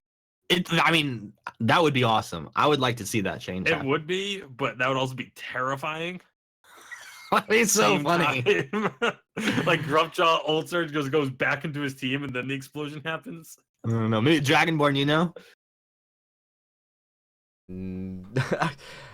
I was definitely not paying attention to the I think conversation. this is one of those ones where we need to get like Nivmet or Shinkaigen or one of the designers. These guys, here. it's gonna happen this game. So like literally it's gonna happen, we'll know. I have to lean towards I think it would do nothing. Yeah, I'm thinking it would do nothing, but who knows? Maybe in a couple minutes the chat will be spamming with OMG, these idiots! How do they not know what happens when this happens? No, because Starboy's in the chat and everybody's very curious to. I'm curious to know as well if his account did get banned or not. I'm not sure if it did. Oh, you're talking about people let me know. Starboy's Twitter account, right? Yeah. Oh, okay. I can confirm that Starboy's Twitter account was marked as being troll because he got banned on Twitter. Yeah, because he was like, or his Instagram, I don't know which one it was, but it's basically he was using the Vainglory Twitter picture, and he got flagged for that. So yeah, he did get banned. So, but he's not banned. Like, he has an account now. I think he has a Starboy_GG. And guys, Starboy's fine. Like, he'll be okay. He's gonna be fine. I worry about that guy, you know? Nah, I'm just glad that these are the discussions we have going into the finals of VISPRO. Yeah. No, anyways, anyways, we've got the draft done. We've got ourselves ready to get into game, I believe, here shortly. We are just waiting for the players to get their stuff in order.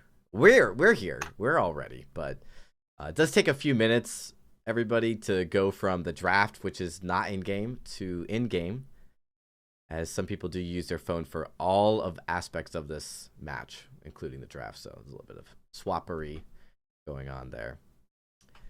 So, but we can rely on the Twitch chat. We can rely on the Twitch chat. We can lie on them. We can rely. I'd lie on Twitch guys, chat. if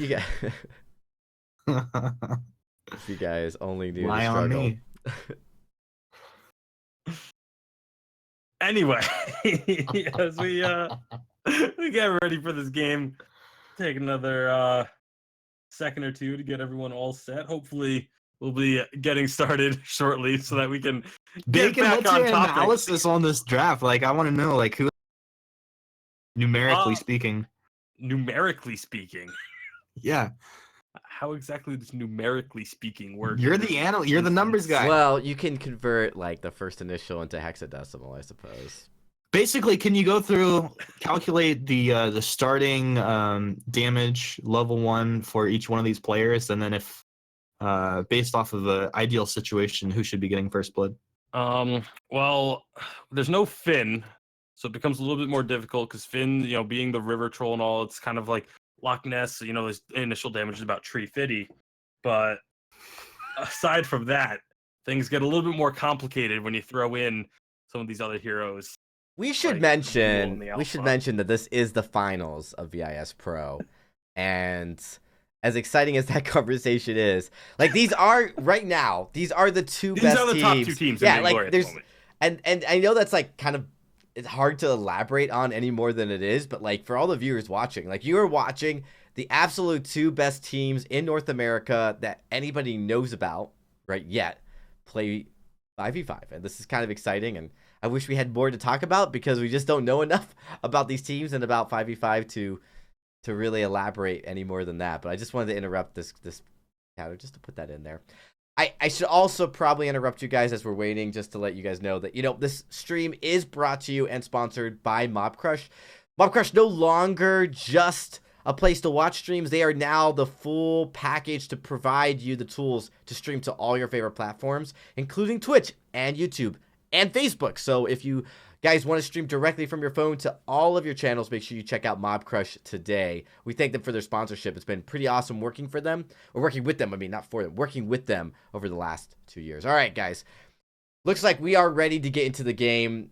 They are jumping in. They should be on the rise in just a few seconds. So I'm going to ask both of you guys, Humanist and Tasty, next. What are your predictions? Tribe or Child's Play?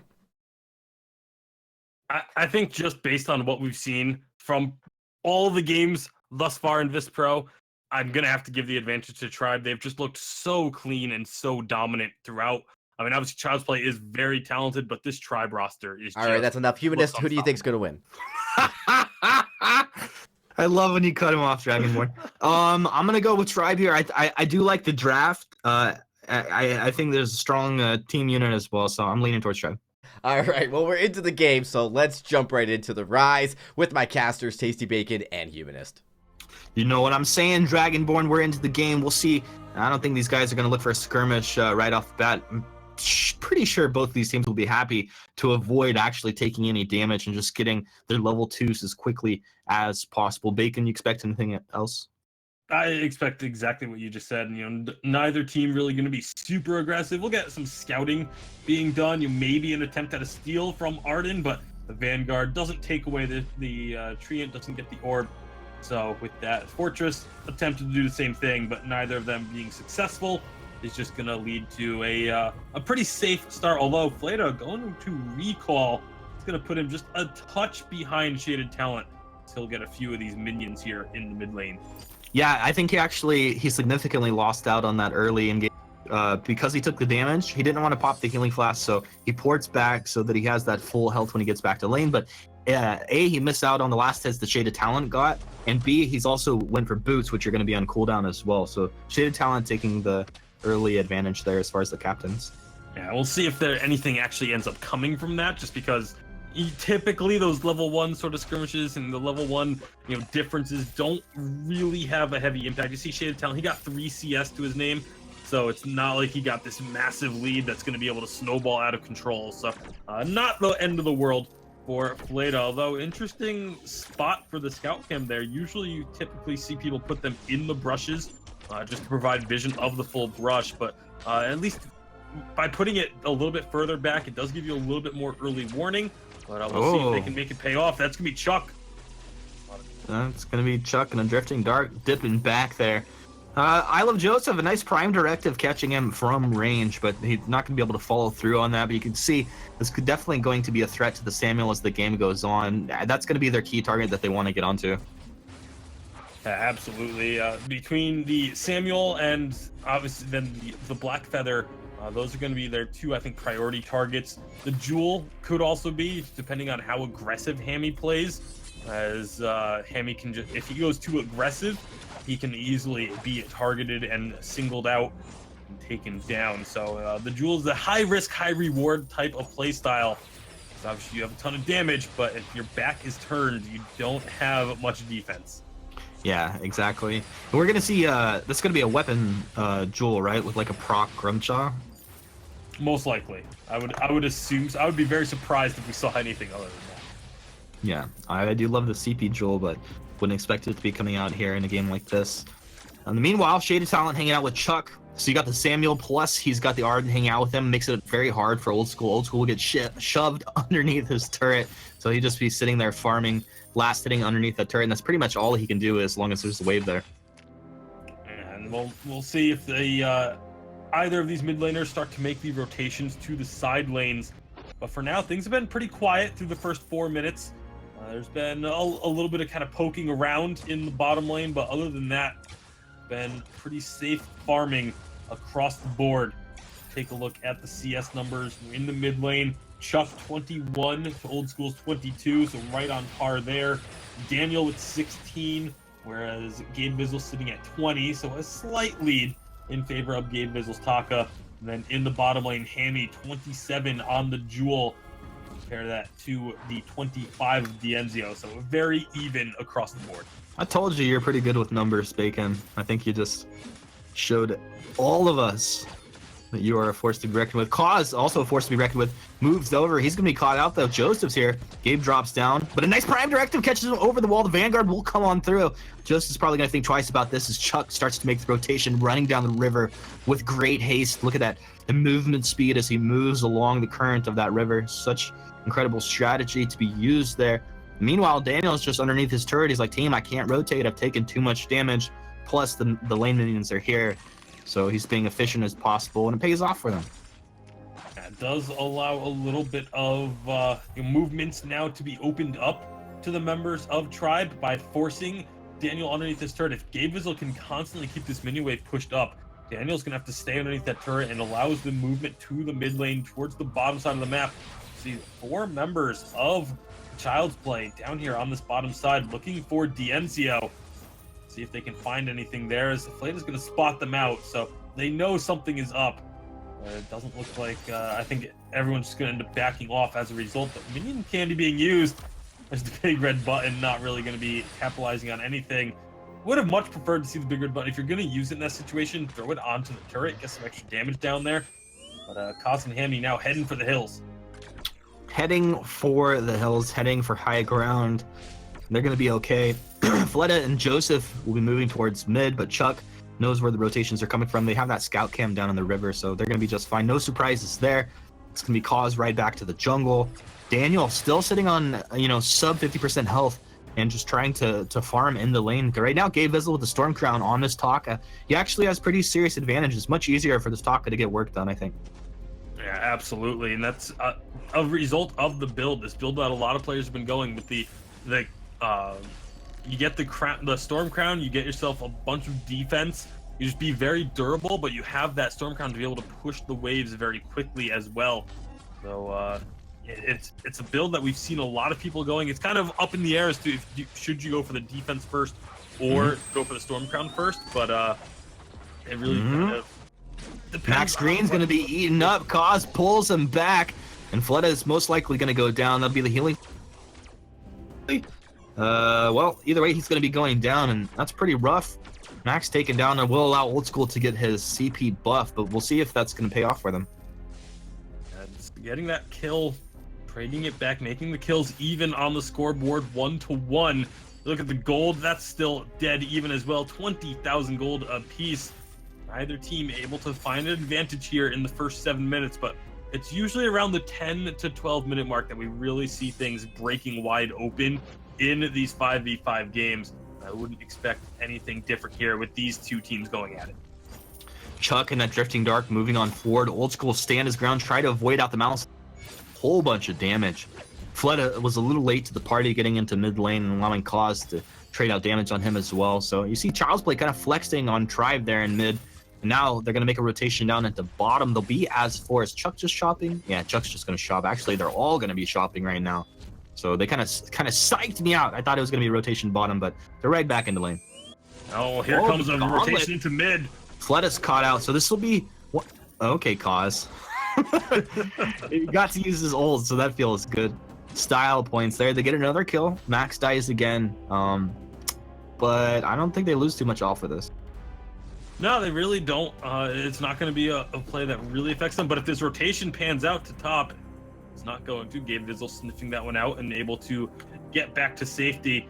That's one of the strengths of those rotations, though. Even if you don't necessarily get a large gain off of it, if they had been able to make that rotation, which those rotations become a lot easier when you find those individual kills, then you can really start to find some momentum. But for now, things going to be staying relatively even across the board. Still waiting on one of these two teams to make a full-on rotation and just really try and force the issue.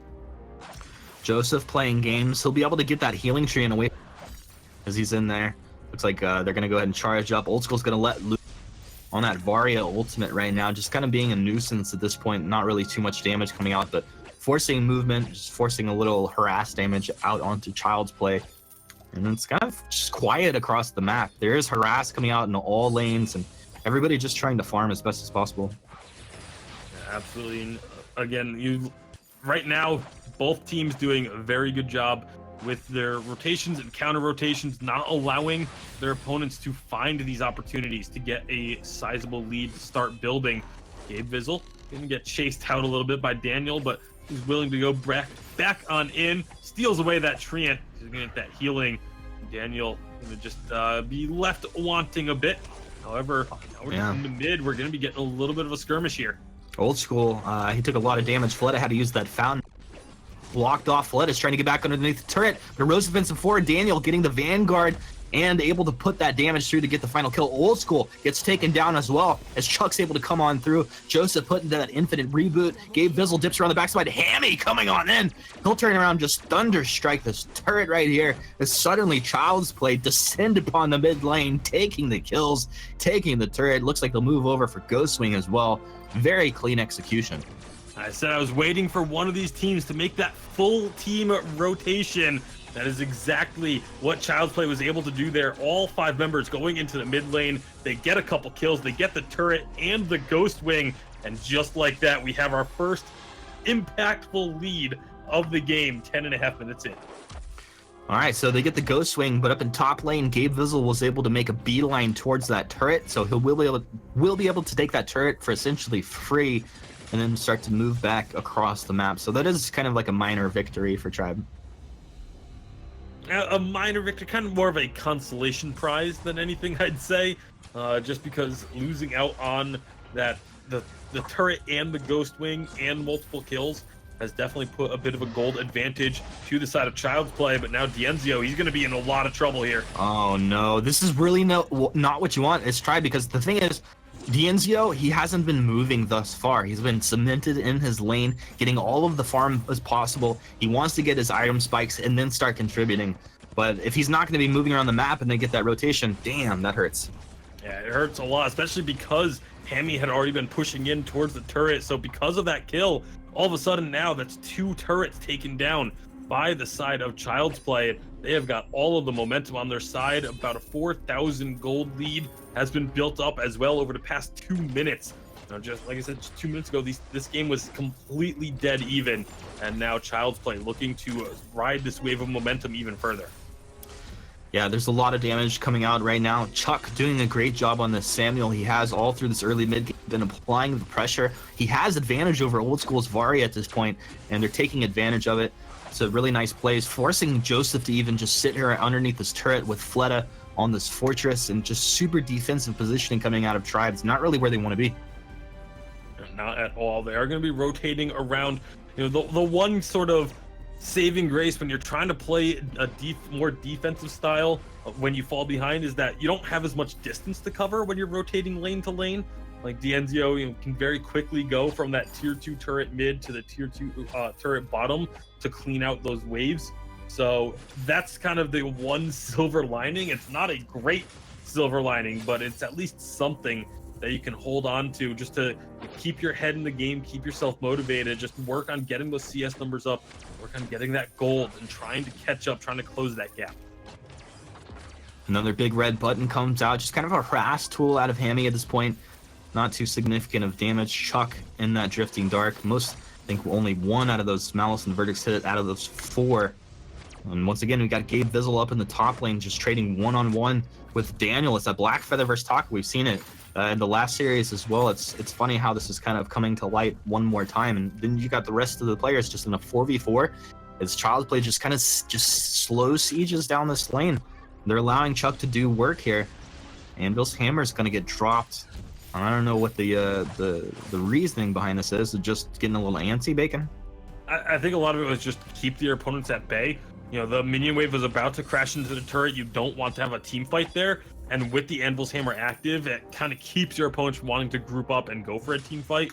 So just sort of push Tribe back, allow them to clean out that minion wave safely, and then, you know, recall back to base, which they were definitely needing. But now they're looking for a push to bottom. Turret.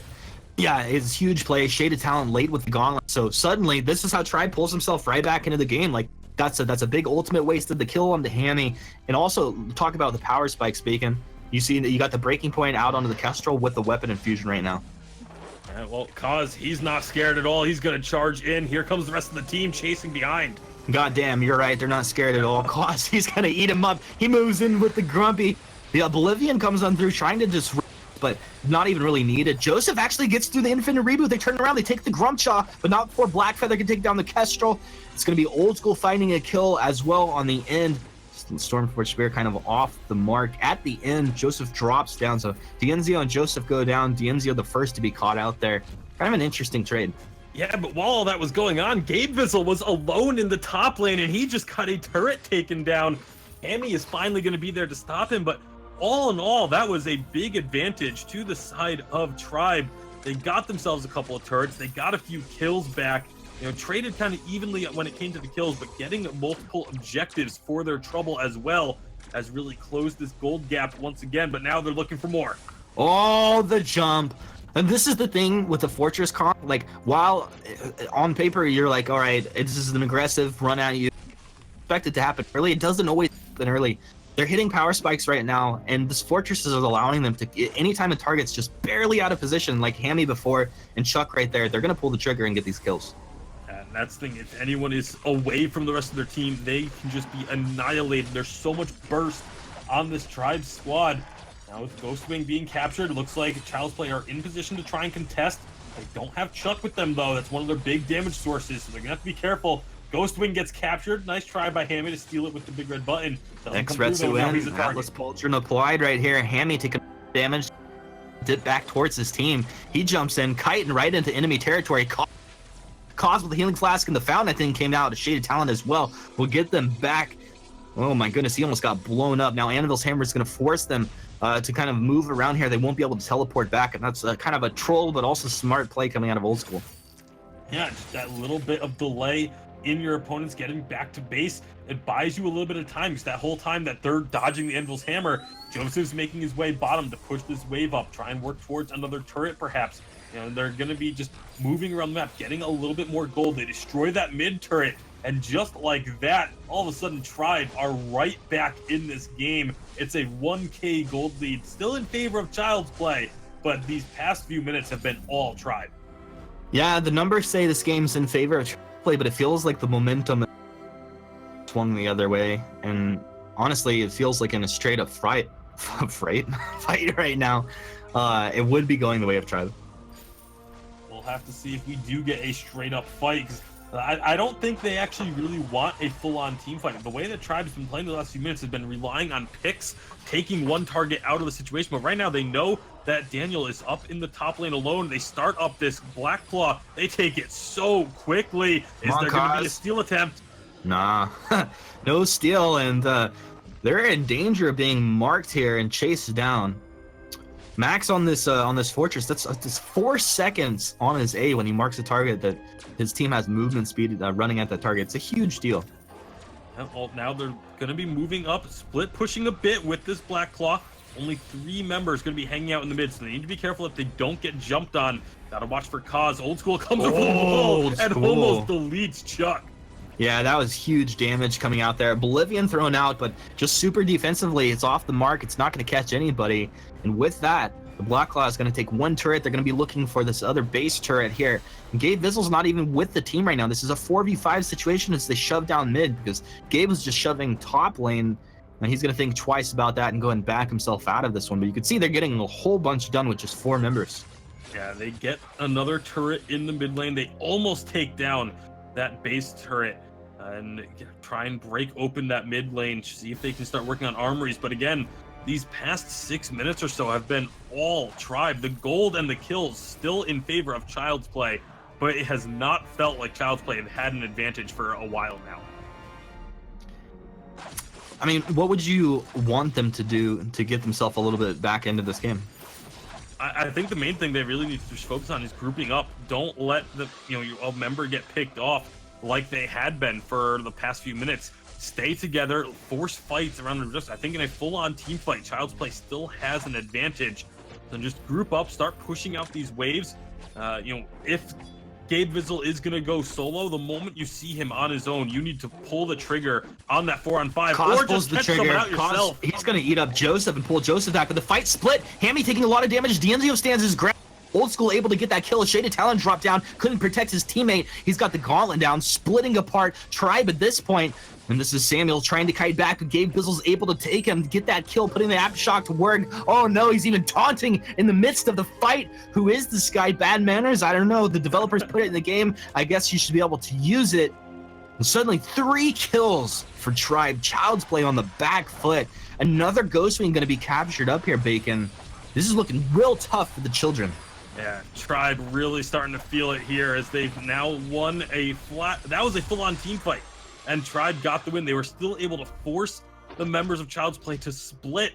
And again, with Child's Play, if they are not grouped up, their strengths significantly dwindle, and it's been a problem. You know, Chuck doesn't have much in the way of defense. If they get onto Chuck, he just gets deleted. And it was Chuck and Shaded Talent got split from the rest of the team, and immediately all of the focus went onto Chuck. Take that Samuel down, and all of a sudden that's your big damage threat. You know, the other rest of the team, it's weapon power damage, and there's some good defense in terms of armor built on the side of Tribe. So they're just focusing on their win conditions that have been presented to them, really, by the side of Child's Play. Well, incredibly smart, focusing on that win condition that you speak of, and making it look pretty clean at this point. And they stalled out in the early game, but, you know, also, let's be real, Dienzio's pretty much online right now. Now, he wants to build another weapon item at this point, but he's got his boots up, ready to go. He's got his Aegis. He just got to stand his ground, and as long as he's got a weapon infusion, let alone a weapon buff, he's going to be doing crazy work. On Tribe, it looks like they found a target. It's going to be the Drifting Dark and kiting back in the Malice of Verdict, but Joseph gets in with the Prime Directives. They just delete Samuel off the map. Rest in peace, Chuck. Daniel's going to have to defensively Rose offensive backwards. Hammy with the big red button coming out here. It's just pretty much all he can do. He's got to stay at max range most of the time, not even putting this weapon power to use. Feels bad, man. Hammy has really not been able to have much of an impact in these team fights. And now, with the 1 kill picked up, you see Tribe immediately go towards this Black Claw, start working on that. Evil's Hammer going to come out. That's going to prevent a recall that Kaz was trying to make. Now they found Daniel. They're going to be going in hard on him while still just working on this Black Claw. No chance for a steal when everyone has to back away. Gabe Bizzle just being a nuisance. Oh, and Gabe Jukes down. Hammy, he Rocket League. Oh, the big red button. He was just had the right idea. Fountain's going to be forced out, and this is the beginning of the end. As Hammy goes down, it should be Daniel to go down next. Someone jump in there, so kill this Black Feather. He gets the Vanguard, boosted himself out of there, and thinks Shaded Talent later, but that's the rest of Tribe. They're in, they're onto the turret. I don't even know if they want armories. They're just going to move in and get this Vein Crystal. Yeah, they'll go for the armories. These guys are professional players at this point. And now you have a Black Claw coming in on a vulnerable Vein Crystal. Feeling like the beginning they just of the stick end. together. Attack of the Pack is out. That's going to go ahead and force Child's Play back. There's nothing you can do. 22 and a half minutes in, Tribe take a pretty convincing victory. Yeah, it took a little while for Tribe to really kind of get their feet under them. Maybe Child's Play just being warmed up from their previous match, and Tribe needing a moment to get their feet underneath them. But once they did, they just did not look back. Like I said, up until about the 12-minute mark or so, it felt like Child's Play, they were in control. They were the ones with the advantages, but all of a sudden Tribe able to find a pick or two, able to get some momentum on their side and just swing the game fully in their favor. Fully in their favor. Man, that was pretty impressive stuff. Dragonborn, are you as impressed as I am so impressed. I actually thought Child's Play was making a play for a victory finally. Some revenge comebacks in the early part of that game. I would say it was almost 10 minutes. And it actually looked like Child's Play were in position to win this series, or not the series, sorry, just this game. But, wow, Tribe Gaming know how to play 5v5 Vainglory right now. These guys just, they dug their heels in. What I really loved was Gabe Bizzle on top with that Taka. He's been playing Taka top a lot in VISPRO. He loves this, but he can actually just go there and push the lane while the rest of his team is down there just kind of stalling the game out. That was a huge deal.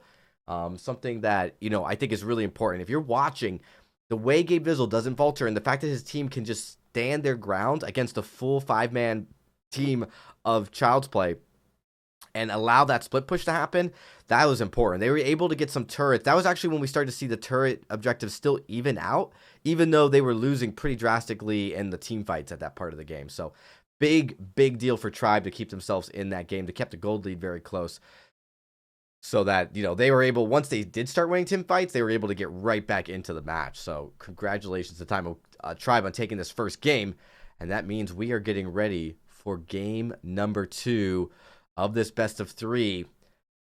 Whew. It's kind of down to the wire. Child's Play looking like they may be back in the same situation they were last series when they played them in the semifinals. Worked their way through the elimination bracket, back here again for another shot, but they have to win this game if they want to have any discussion about being in play for that number 1 spot in Vainglory's Rise rankings, so to speak. What say ye, Humanist? As we get into this second game, what we'll be doing. Oh, and I wanted to make sure something was clear to everybody. This is a best of 3, not a best of 5.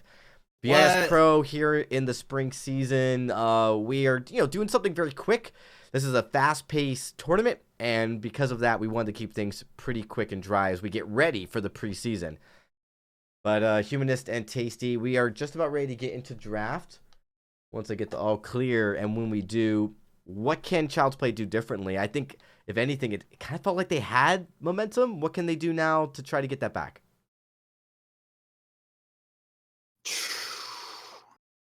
I don't know. If they're gonna win, honestly, this is not like too in depth of an analysis at all. I think they literally have to play full aggression. They can't sit back and wait for Tribe, who I think is the superior team, to get everything that they need and then group up and start playing their composition the way it's intended to be played. And that's what happened last game. Yeah, there were a couple moments where Child's Play put the gas pedal down and they were getting stuff done early game. But it was Tribe that was like, look, we're not going to fully commit. If we lose anybody, we're going to lose Fortress, which happened a couple times. That's the only person that was put themselves in a vulnerable position. The whole time, you just let Old School and DNZL farm. And once they hit the power spikes, like they just started team fighting and you couldn't do anything. Yeah, you're absolutely correct. And they never really allowed the goal deficit to expand beyond like 3,000 or 4,000. They kept themselves in the game. That was really important. They kept themselves in the game with items. They kept themselves close in levels. They were down in objectives a little bit. They were losing those fights, but they weren't out of the game. And they did claw their way back in and take that game and really take that game back as they just stormed back, to be honest. So, all right, I think we're just waiting on confirmation from 1 or 2 more players before we get into this next draft. Want to make sure everybody catches their breath,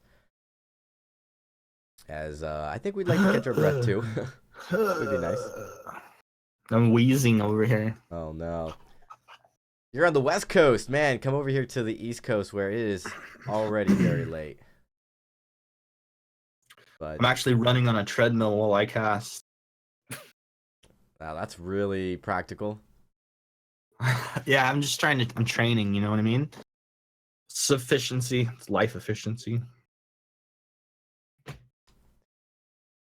But we will be, as we wait to get into this matchup, I do want to remind everybody, this is right before the preseason. The preseason of Vainglory, the VPL, has been announced. I do want to just reiterate that to everybody watching, that this is just the tip of the iceberg of what we're going to be witnessing soon, as these teams will be descending in the middle of April onto the main Vainglory channel for exciting 5v5 action in the preseason. This is like a preseason. But they are ready for the draft, so let's jump right in. Draft for game number 2 has begun. Begins. Nice. Yeah, very nice. So it's going to be Child's Play A side, Tribe B side. Yeah, absolutely. Taka is the ban. That's a smart ban coming out of Child's Play. The game visual on that Taka has been a signature so far. Turn Walker banned out. Makes sense. We've seen a lot of that. This is the first Kroll that's been allowed through and picked up. Yeah, that's gonna be fun to see the Kroll come through. Another one of my favorite heroes, especially on 5v5, feels really, really good. And we'll see if they're gonna be able to use that Kroll to make this comeback, push us to a game 3. That Fortress also getting through. Max Green Fleta wasn't able to have the greatest of success on it early, but once we got to that mid game and it came to picking targets off, that extra movement speed was crucial for the team. Very crucial. So 2 huge power picks when that Fortress and Grumpjaw picked up. The Grumpjaw actually is pretty great into the Kroll. Like, you can negate his ability to get into the backlines. Rona Kroll, there's kind of a pattern starting to develop here. Yeah, definitely a very durable team just from those 2 being picked up. A strong front line. And we'll see if they're going to focus the rest of their team composition around that, or if they just try and use those 2 to protect the rest of their team. It's a couple different ways you can go, but Samuel going to be banned away, and so is the Varia. So both of those top 2 mid laners that we see all the time going to be taken off the board. We'll see where else old school and I'm drawing a complete blank on who plays mid for Child's Play right now. Chuck, yeah. He's not in the lobby, so that's why I was like, I just drew a blank at the moment because obviously right? I said they're in the draft. So I forget about you too if I can't read your name. Like, who's that analyst on the desk? Is it's understandable. But just kidding. It's late. That's my excuse. I'm sticking to it. I can never forget you. Hey, we're getting a Lyra coming through here, Humanist. Our first Lyra of the night. Lyra, nice. Lyra will be good here. Now, Bright Bulwark's going to be excellent against the engage and kind of the jumps coming out of Tribe, huh? Yeah, absolutely. And we've seen Lyra getting banned away in just about every other game tonight. So obviously both teams are aware of just how strong she can be. And I'm sure the side of Child's Play going to be pretty happy to get both the Kroll and the Lyra on their side. Incredibly happy, but where do you go from here? The draft begins. You go. I would feel like you still need some really heavy range damage. Something like the Kestrel could come out here. Maybe even go for a Ringo or a Gwen. I'm still really surprised we haven't seen these teams putting more focus on the Gwen, because I think that's still an incredibly strong pick, especially in 5v5. You can just take over a solo lane, especially against those melee laners that a lot of teams like to run in the top lane. I think the Gwen pairs off really well into them, but that's not what we're going to be seeing. It will be the Batiste. Batiste, another one of these really popular picks. Pretty good into the Grumpjaw. It'll be decent into the Idris. We'll have to see how it's going to play out. It definitely has a lot of synergy with the Rona and the Kroll, what they got so far here together. All right, well, once the next couple picks come through, we'll know exactly what these teams will be bringing to the Rise. This is going to be the Reza getting banned away. One more ban to go. Then will be the final 2 picks. With Kestrel off the table now, there's going to be Celeste as the ban. So, again, one of those heroes that you say, okay, if you don't have the Varia, you don't have the Samuel, Celeste is one of the options a lot of teams go, especially someone like Chuck loves to play that Celeste, not going to be available to him. Not going to be available, and yeah, that is one of the top picks. I think it would actually do pretty well into what they're dealing with here as well. It's going to be Scarf, Scarfarino, Scarfcito. Now, this Scarf, I'm curious to see how they build it, but Scarf, really strong right now, just at taking objectives. If they build a team fight, it'll be interesting. Daggio comes out at the end, but keep your eyes on the Scarf. Yeah, absolutely. Scarf is one of those heroes that we haven't really seen much of in 5v5. I think there's a lot of damage potential. Those Dragon's Breaths can just tear through. We used to see how much Dragon's Breath would have an impact on 3v3. Now you put that same amount of damage on 5 members, and it can get pretty scary. Not only that, but the goop slowing people down. Strongest I was seeing it played, Shinkaigen was playing it, and he would go like double shatter, clockwork, and a broken myth, and he would just play it like it was a saw. Like he would just spitfire a goop a turret, hit it one time, and the turret would die like almost off of one combo. And even if you die, it doesn't matter because you just continue to run down the lane, just comboing on the turrets. Eventually they'll go down. Well, it'll be interesting to see if that's the play style chosen here by Child's Play. But either way, this one should be a good one. We are going to be getting ready for game number 2. It is Tribe with a 1-0 advantage going into this game. One more win, and they will be the VISPRO champions in the first ever VIS 5v5 tournament. Heyo. Dragonborn, what do you think about that? You hyped on this? Are we champion? Yeah, and I'd like to add one more thing, that not only will they be the VISPRO champions, actually, if Tribe does win this, Max Green will have 4 titles on VIS Pro, so that's just worth mentioning there.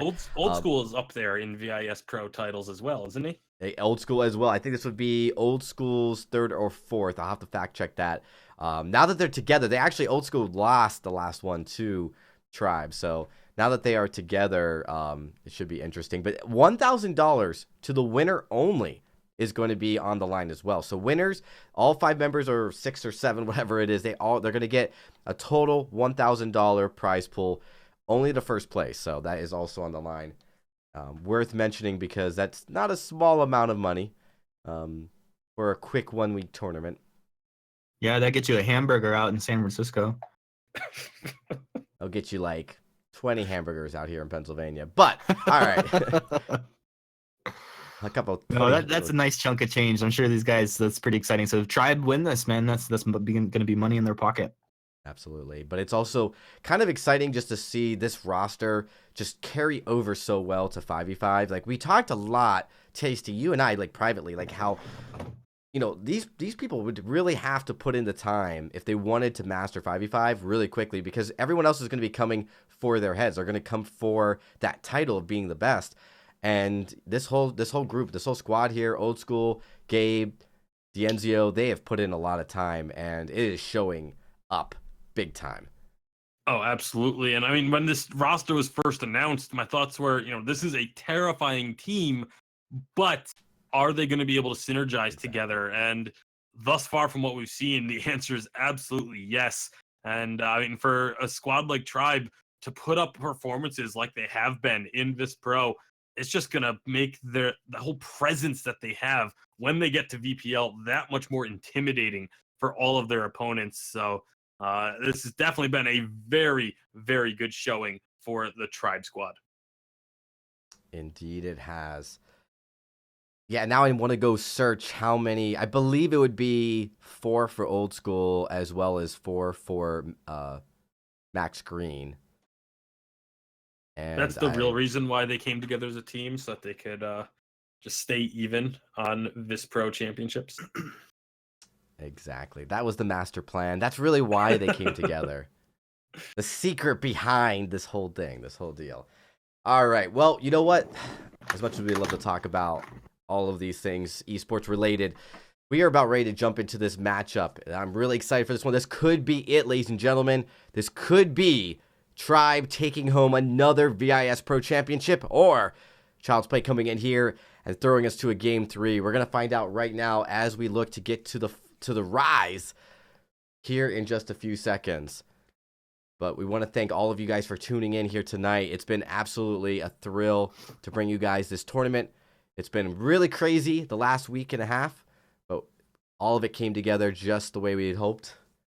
And so you guys coming in here and enjoying it, we really appreciate it. All right, we're into the rise. Ladies and gentlemen, I'm going to kick it over to my casters, Humanist and Tasty Bacon. Well, that's right. And thank you very much, Dragonborn. Be blessed and enjoy your camera work throughout this game. We got Chuck on the scarf here, and he's got this the icy scarf skin. Yeah, it's the scarf we haven't seen for quite some time, as we were talking about in the draft. Icy scarf, always a fun one to see. Now the question is, when it's icy scarf, is he spitting fire or is he spitting ice? It's ice. It's so cold that it burns. Fair enough. Yeah, I believe chemically that's what's happening right there. Max is going to move in. This is exactly what he did last time. Expect Shaded Talent to do the same thing on the other side. Ooh, the Sigil moves in there. Can he put the Sigil at the right? Looks like he's not going to be able to get it. I think neither team will be able to secure any sort of invade potential. Not going to be a problem for them. They move back right into mid. The captains will farm that up. While the rest of the players do just a simple jungle rotation. And it's kind of funny to me that we see so frequently these captains go for attempted invades but not be able to get the steal. When you think back on 3v3, how frequent it was that captains would steal away those mid treants and things like that from their opponents, and they just aren't able to actually secure the camps here on 5v5. I'm wondering if it's that, you know, it's just a little bit more difficult, or they don't want to take the risk, or have people just gotten better at securing the camps for themselves in those duos? Absolutely, players have just gotten better at this point in Bacon. Better at securing these camps. I think it's difficult. You leave yourself a little further, I think, as well. Yeah, you don't really have anything to fall back to if you do get caught out and take some damage. So I think it's a combination of both. An agreement there, but oh, what was Kaz doing? He just got picked off deep in enemy territory. I mean, you're going up against I Love Joseph. You make a mistake like that, you're going to get punished for it. So Joseph, able to get first blood, he's going to be happy about that. And a Grumpjaw snowballing in the early games, not something you want to deal with. In fact, Joseph, he's going to move into the lane, help Gabe Vizzle shove this lane out. This means Gabe can make a rotation or port back to pick up an early item pickup, which is going to be great for him. Absolutely. Daniel just going to have to soak up this wave. And this gives an opportunity for Gabe Vizzle and Joseph to get some damage onto him. He's going to jump back underneath the turret. Of course, Book of Eulogies is going to keep him healed up a bit. Woo! Back off. Oh, in the mid lane. That's a nice rebound from Kaz. Coming back and finding a kill. Kaz able to get the kill. Once again, back screen. You know, he left himself in the vulnerable position. He was like, there's no way that was going to be the one that gets caught out. Max doing a good job here early on. It's okay that he does go down as long as they don't get too far behind. All right, well, see in this lane currently, Chuck started to go for that pushing prowess you were talking about. Doesn't get too much damage done just yet. Only a couple crystal bits in the inventory, but we'll see if he continues that trend going later on. But Daniel, again, going to be kind of targeted a bit here, perhaps by Joseph. He wants to hang out on this bottom side of the map, find opportunities. It's, again, part of it is to allow Gabe Vizzle to scale up, but part of it is also to try and shut down Daniel as best they can. Now Kaz is going to come and find his jungle being invaded. Oh, rip. No, that actually is going to go the way of Gabe Vizzle. That's going to be nice for his laning situation. And a successful invade, nice play there. Scout cam comes down from Shaded Talent, will reveal the rotations out of Joseph. I think Max saw that, so he'll get his zone down. He'll go ahead and clear out that vision. The vision game is extremely important. You can see, as far as just revealing and knowing where your opponent's rotating from will help you from getting ganked. That surprise gank coming through. Yeah, absolutely. Vision is crucial in 5v5. Looking at the CS numbers, even though we've seen a bunch of focus down on that bottom lane, Gabe Vizzle actually just a touch behind Daniel in terms of the CS. Of course, he has gotten a couple of jungle camps instead of the minions, so that's going to be kind of skewing the numbers just a little bit. But up here in top, Kaz is going to be looking to steal away this treant. He got it. Well, is he going to pay for it with his life? Doesn't man's hammy him. That's a bad mojo coming in. Was he able to put down the Ordained? I don't know. Yeah, he did. He was able to get that. So he's able to get out of there. Nice play by Kaz. Very efficient steal and rotation.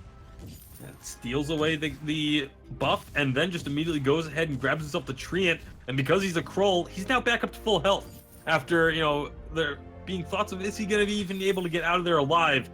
Gets himself right back to full health and can continue to move about the map, help his team. We're seeing a couple of tier 3 items starting to get picked up here, Humanist.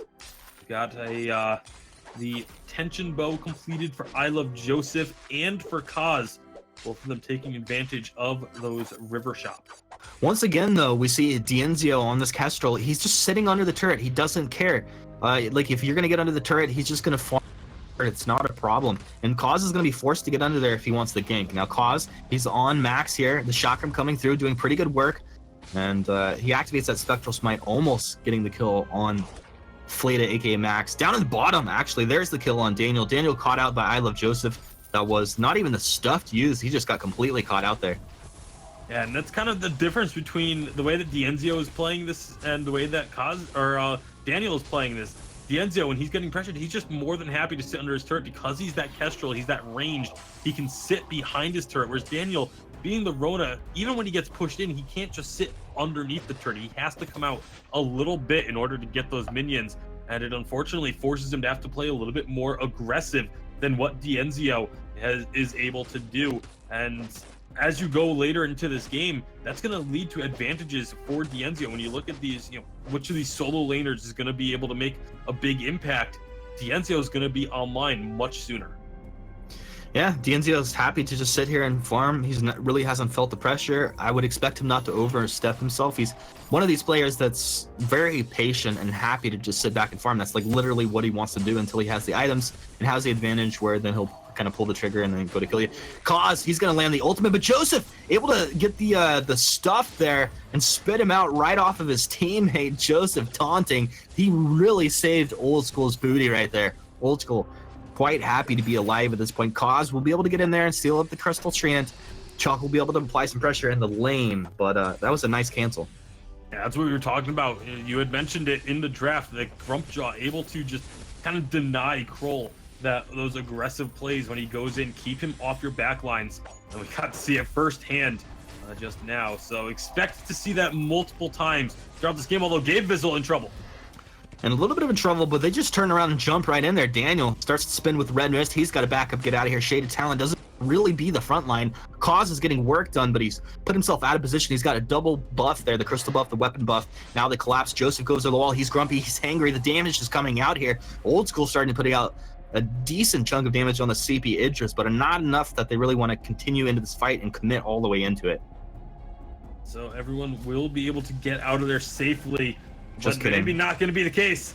Yeah, Daniel, you're in a bad place. He's got the healing flask. This might be enough. He's jumping into the play.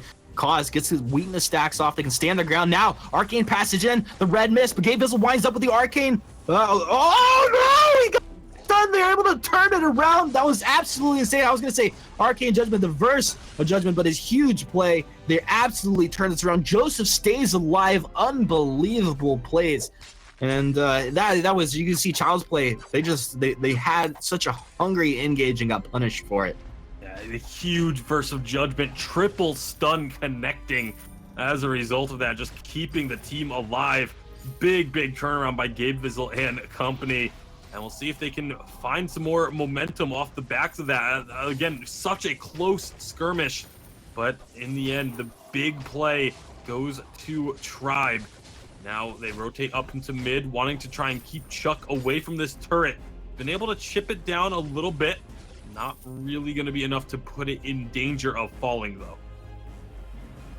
Yeah, it's going to be quite all right. We do start to see Chuck's build kind of coming into its own, and he's going to be going with Dragon's Eyes first, so it's definitely going to differ from just that straight turret pushing build. It's going to be a little bit more team fight focused. Yeah, the team fights going to be starting to break out pretty soon as we approach this 10-minute mark. We've been talking about it all night. This is usually when things start to break down and we start to see more and more fighting across the board. 10 to 12 minutes. See if that continues to be the case here. Ghostwing lurking in hits, waiting for someone to try and make a move. We'll see if any of these teams really look to commit for it. Try and start that objective up. People are kind of looming in the area. No one's... Oh, jeez. Chuck hits Old School for a lot of damage. That Spitfire Goop combo as he rotates back into the lane. A lot of damage. There's two members of Child's Play down in bottom lane, not really doing anything. Also two members, Hammy and Shaded Talon, up in top that have been trying to pressure onto D'Enzio, but D'Enzio's positioning and just landing the glimmer shots has kept them off of the turret the entire time, kind of negating the fact that there were two up there. And now Tribe feeling that there's a moment for them to get onto this Ghostwing. They're there. Daniel's going to jump right into the fray, but it's Ghostwing captured up. Joseph getting the last hit there. And the Red Mist, he's actually a lot of sustain. He stays alive. The Fountain keeps him alive a little bit longer. He will eventually go down.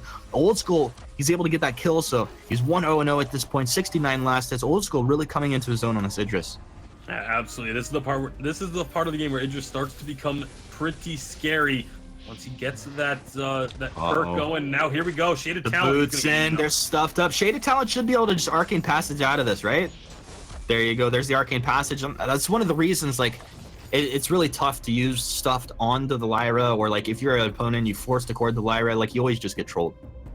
Yeah, absolutely. It's what we saw in 3v3 all the time as well. It's just Lyra's a very slippery target to be trying to use that ability on, but I Love Joseph just wants to set up another gank onto Hammy here. D'Enzio finally playing aggressive a little bit, knowing that he has the rest of his team as backup. Mentioned his positioning this game has been absolutely on point. 86 CS, the highest number in the game at the moment, but we're gonna get a bit of a skirmish here in the mid lane. Nothing too heavy though. Not just a little poke. I think both teams looking for that opening, but as they move around from mid towards the side lanes, there's a lot of these scout cams down, kind of revealing the move of both of these teams. So just no surprises to be had.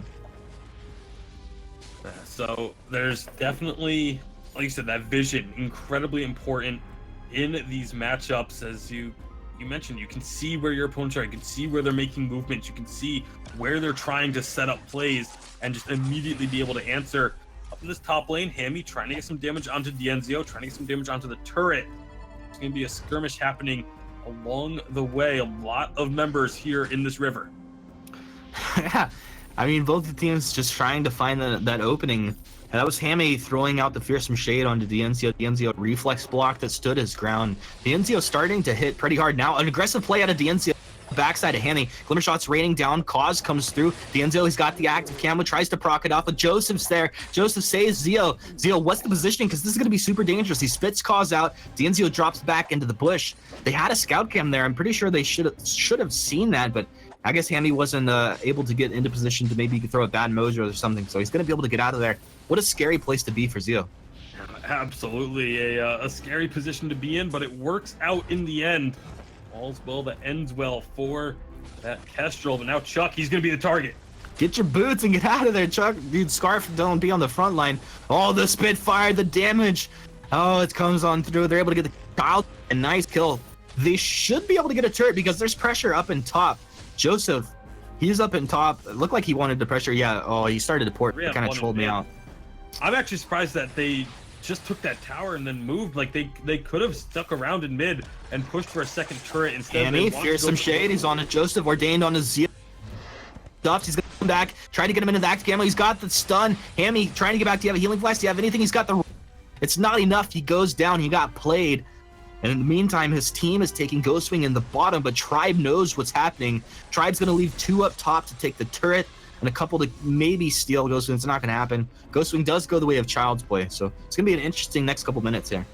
Yeah, we'll definitely see how much pressure they try and put on with this Ghostwing. A minute from now, we're going to have Blackclaw spawning onto the Rise as well. Said the decision-making between these two teams, both of them on par with each other. Very, very close game. Once again, 14 minutes in. It is a slight lead for Tribe, but it is not a convincing lead. It is not a comfortable lead that they have put together just yet. We'll see. You know, this is usually the time where Tribe takes over games. Daniel going to be targeted a bit here. Gabe Vizzle has a good amount of damage on this Adagio once he starts getting those Dragon's Eye stacks built up. I think another thing to keep in mind is that you got the mortal wounds coming out of the and it does so well into this Rona. Like Rona, a lot of times you just start spinning the fortified health, the lifesteal coming through, but a lot of that's negated when you just get that easy mortal wounds proc coming out of the fortress here. Definitely something that will have to be kept in mind.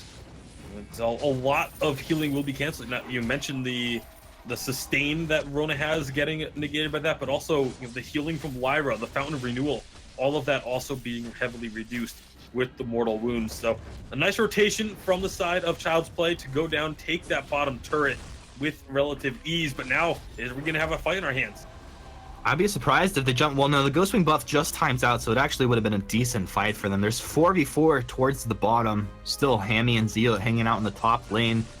No engage to happen just yet. I mean, if it's going to happen, you'll see Fleta jump on in there or Joseph move in and look to stuff up on a target, but it's not really going to happen. Both teams still more than happy to play it safe.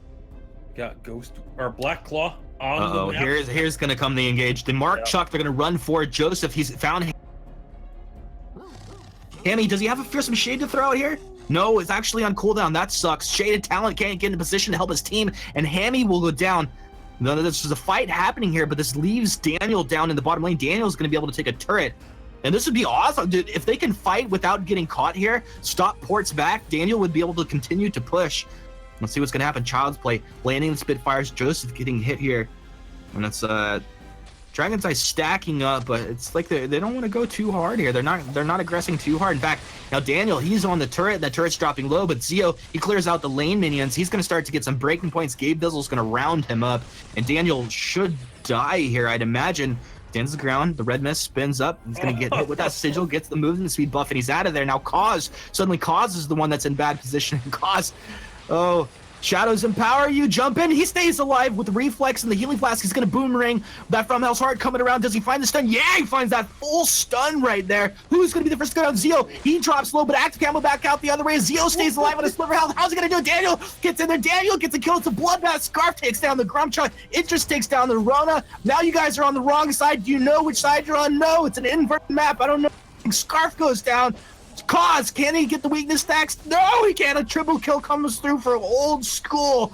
Gabe Bizzle left for dead on the backside, and Hammy will take that kill. Hammy, fearsome shade coming through. Old school, he's low. Arcane passes, times out, his flooded drops on through, and Shaded Talent and Hammy will show their mercy as they decline the chase onto Tribe. But what a crazy fight that just occurred, Tasty Bacon. How in the world did that end up being a 3-for-3? I have no idea. That was an insane team fight. Both teams back and forth. But no, old school, he's going to get caught and he's going to get taken down. 4-for-3 in favor of Child's Play. They also were able to get 2 turrets off that push that from Daniel on that bottom lane compared to the 1 turret that was picked up by the members of Tribe. So all in all, advantage to Child's Play off of that crazy sequence of events. That was awesome, man. Those are the kind of fights I love to cast. A lot of fun. Ghostwing is getting captured up. They'll thank Zio for hitting it with the 1 shot there, helping them capture it just a little bit faster. Zio, though, with the senses, realizing what's going on, maybe, taking that shot, that attempt, can't blame him for it. Zio's definitely come into his zone right now. He's got his tier 2 boots up. They're off cooldown, so that's great for him. He's very close to his bone saw as well. So this is exactly where his Kestrel build really starts to completely come alive. And I really like the confidence that's been shown by both of these teams. They both feel like they have the dominant late game potential.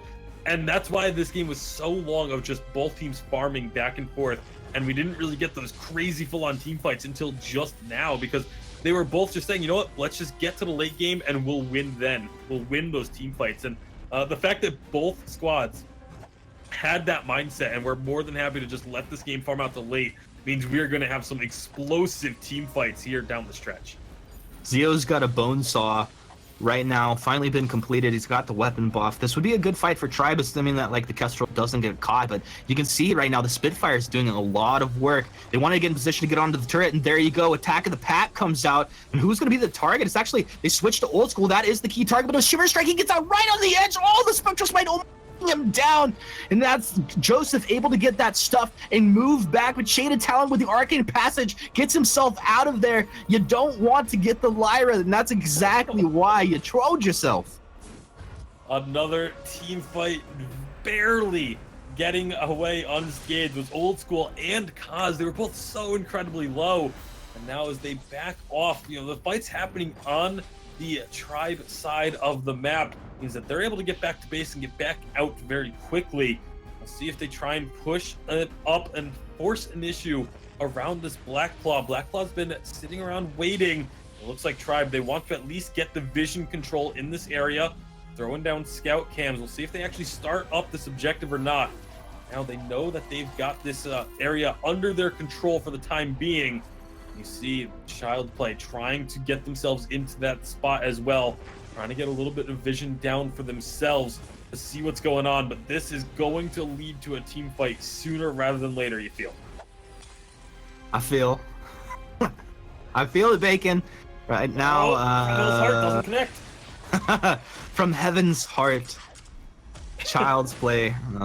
Wishing they could have that one back. It's going to be a 30-second cooldown, not the end of the world, but they're going to have to reset reset the position, thus giving the advantageous position over to Tribe. You can see how they move that vision line forward. Suddenly, now they have control over all of that brush as you move forward towards that big objective, which is Blacklaw at this point. So it's kind of a small thing, but in the end, it's really big as far as how this fight's going to play out.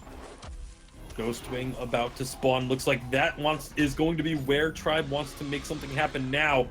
So you know what, Blacklaw, it's important, but we don't want to go for it while giving up this Ghostwing. Daniel? Damn, Gabe. Cause has been marked. The move in. Shaded Talon's the one taking a bit of saying we're not fighting. I think that's where Hammy just throws out the fearsome shades, like, no, we're not doing this. But now he's not going to have this available for this Ghostwing take. How is this going to play out now? You could see maybe Chuck, if it just Spitfire and Goops over the wall, could do a lot of work. But all of Tribe rotate around the backside, attack the back. Look at the Wolves descending upon the Child's Play. But Zio, he blocks off the From Hell's Heart, moving back. He's got the active cam down. They'll block off the stun as they walk into the active camo. Cause taking a lot of damage there. He's going to be the first to go down. Shaded Talon. He'll divert the aggression as he takes the Arcane Passage out. Does he echo? Did he echo the Arcane Passage? Who is this guy? What are you talking about? Hammy, he's getting chased down. Hammy most likely is going to die here as well. Chuck just gets blown up, and Tribe blowing this game open with a serious advantage coming off the back of that. Ghostwing plus 3 kills. They can do whatever they want now. Yeah, they got that pick onto Daniel, turned it into a Ghostwing, and with the numbers advantage, we're able to find another team fight. Getting some turrets destroyed here. Gabe Vizzle just taking Daniel low, making sure he's not going to be able to be involved in a fight if another one breaks out. Meanwhile, the rest of Tribe going up to Blacklaw and going to be taking down this dragon as well. Only Shaded Talent really going to be in any kind of position to try and contest that, and he knows better than to go into a 1v4, especially with that Echo still on cooldown. So it will be Blacklaw unleashed for Tribe. There is only one more turret standing in the mid lane for Blacklaw to have to get through. And you see Tribe, they're just going to be moving in and pushing as a team, sending Old School a little bit long ways around, maybe to try and catch someone out of position on the side. But he just regroups with the rest of his team, and this is going to be a big push. This is a huge push. They're going to block off the Fearsome Shade, but I hope Child's Play doesn't do anything. Get like full Dragon's Eye stacks at this point. Blacklaw taking a good amount of damage. Daniel on the front line spinning with that red mist. He's trying to be that front side for his team. There's not a whole lot of tank for Child's Play. Blacklaw still pretty healthy. Old School taking a big chunk from that bad mojo as they hang around as a team. Very aggressive plays. That front house hearts can be blocked. Max walked into. Oh! What? That was insane damage coming out there. Old School got deleted. Now the chase is on. Joseph had the Ordain put down on and blocks it off and heads out towards the west. Daniel continues to chase. He's going to go for Zio. Joseph, let back into the base! Oh, Joseph! I like you. Joseph, he's grumpy. He's over the wall. Zio escapes. Everybody escaped. Throw your hands in the air. Tribe just doesn't care. Although Child's Play, they're pushing in mid. They're going to take this mid turret themselves and even that up. Will they be able to take Dude, this is the thing with Scarf. You don't even need lane minions. Incredibly hard. Joseph, he's going to go ahead and grab up the Rona and pull him back. Shaded Talent is incredibly low to throw the Sigil, getting the healing out. Somehow, Daniel stays alive through this very long time for his team, allowing Cause to get a little bit of work done. The weakness stacks coming out, but Dead Man's Rush has been used. He turns around, almost takes down Max. Yeah, actually, he will go down. That's Chuck able to get the kill. Another Arcane Passage out of Shaded Talent. He'll get himself out of there. Gio and Joseph are not going to chase on that one. And Child's Play with the reverse push, making it happen, Captain. They just evened it up. They actually have the advantage in turrets as a result of that push. What a great heads up call from Child's Play. This game is anyone's to grab. You look at the gold, it is so close to even. Less than 1,000 gold separates them. Despite the large kill discrepancy, this has been a big turnaround for the side of Child's Play. These last couple minutes, able to find a lot of gold for themselves. Both of the armories in the mid lane are down. Ghostwing gets stolen! Shaded Talent steals the Ghostwing. Yeah, that was a big steal right there. That feels awesome for Child's Play. It feels bad for Tribe, especially off the results of that last push. Yeah, And there's still a huge minion wave pushing in towards this top turret, although Joseph and Gabe Vizzle are going to be clearing that out before it gets too much work done on that bottom turret. But aside from this mid lane, there's still a lot of work to do on the top and bottom for the side of Tribe. They still need to get through 2 turrets in each of those lanes. Good job right now by the side of Child's Play to clear out these minions and get those waves pushing away from their side of the map. Is there anybody that's not full build right now? What are we seeing? Taking a look, and it looks like I guess just about Cause could everyone upgrade is. his armor. Yeah, Gabe Vizzle can upgrade his boots and his armor.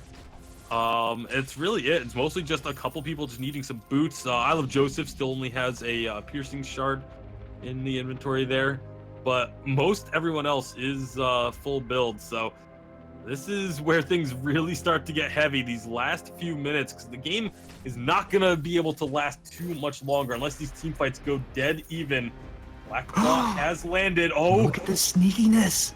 Oh, they're so sneaky. there's a I scout like right these in front guys. of them, though. It's like Child's there we Play. go. Arcane Passage in, the Bright Bulwark down, the Fearsome Shade blocked off, disrupting Old School for just a second, enough to kill D'Enzio. They switch over to Max Green. Who's going to be the target? Can they take the Wolf down? Run, Wolfie. No, it's going to be Scarf traded. Now it's a 1-for-1. It's a bloodbath over here. Old School's dead. Joseph's dead. Co's dead. But it's Chuck and Daniel on the other side. Run, Max. Max stays alive, but it looks like Child's Play have done it. I'm not kidding you. These guys are about to go in here and take the game at about 28 minutes and tie this freaking thing up 1-1.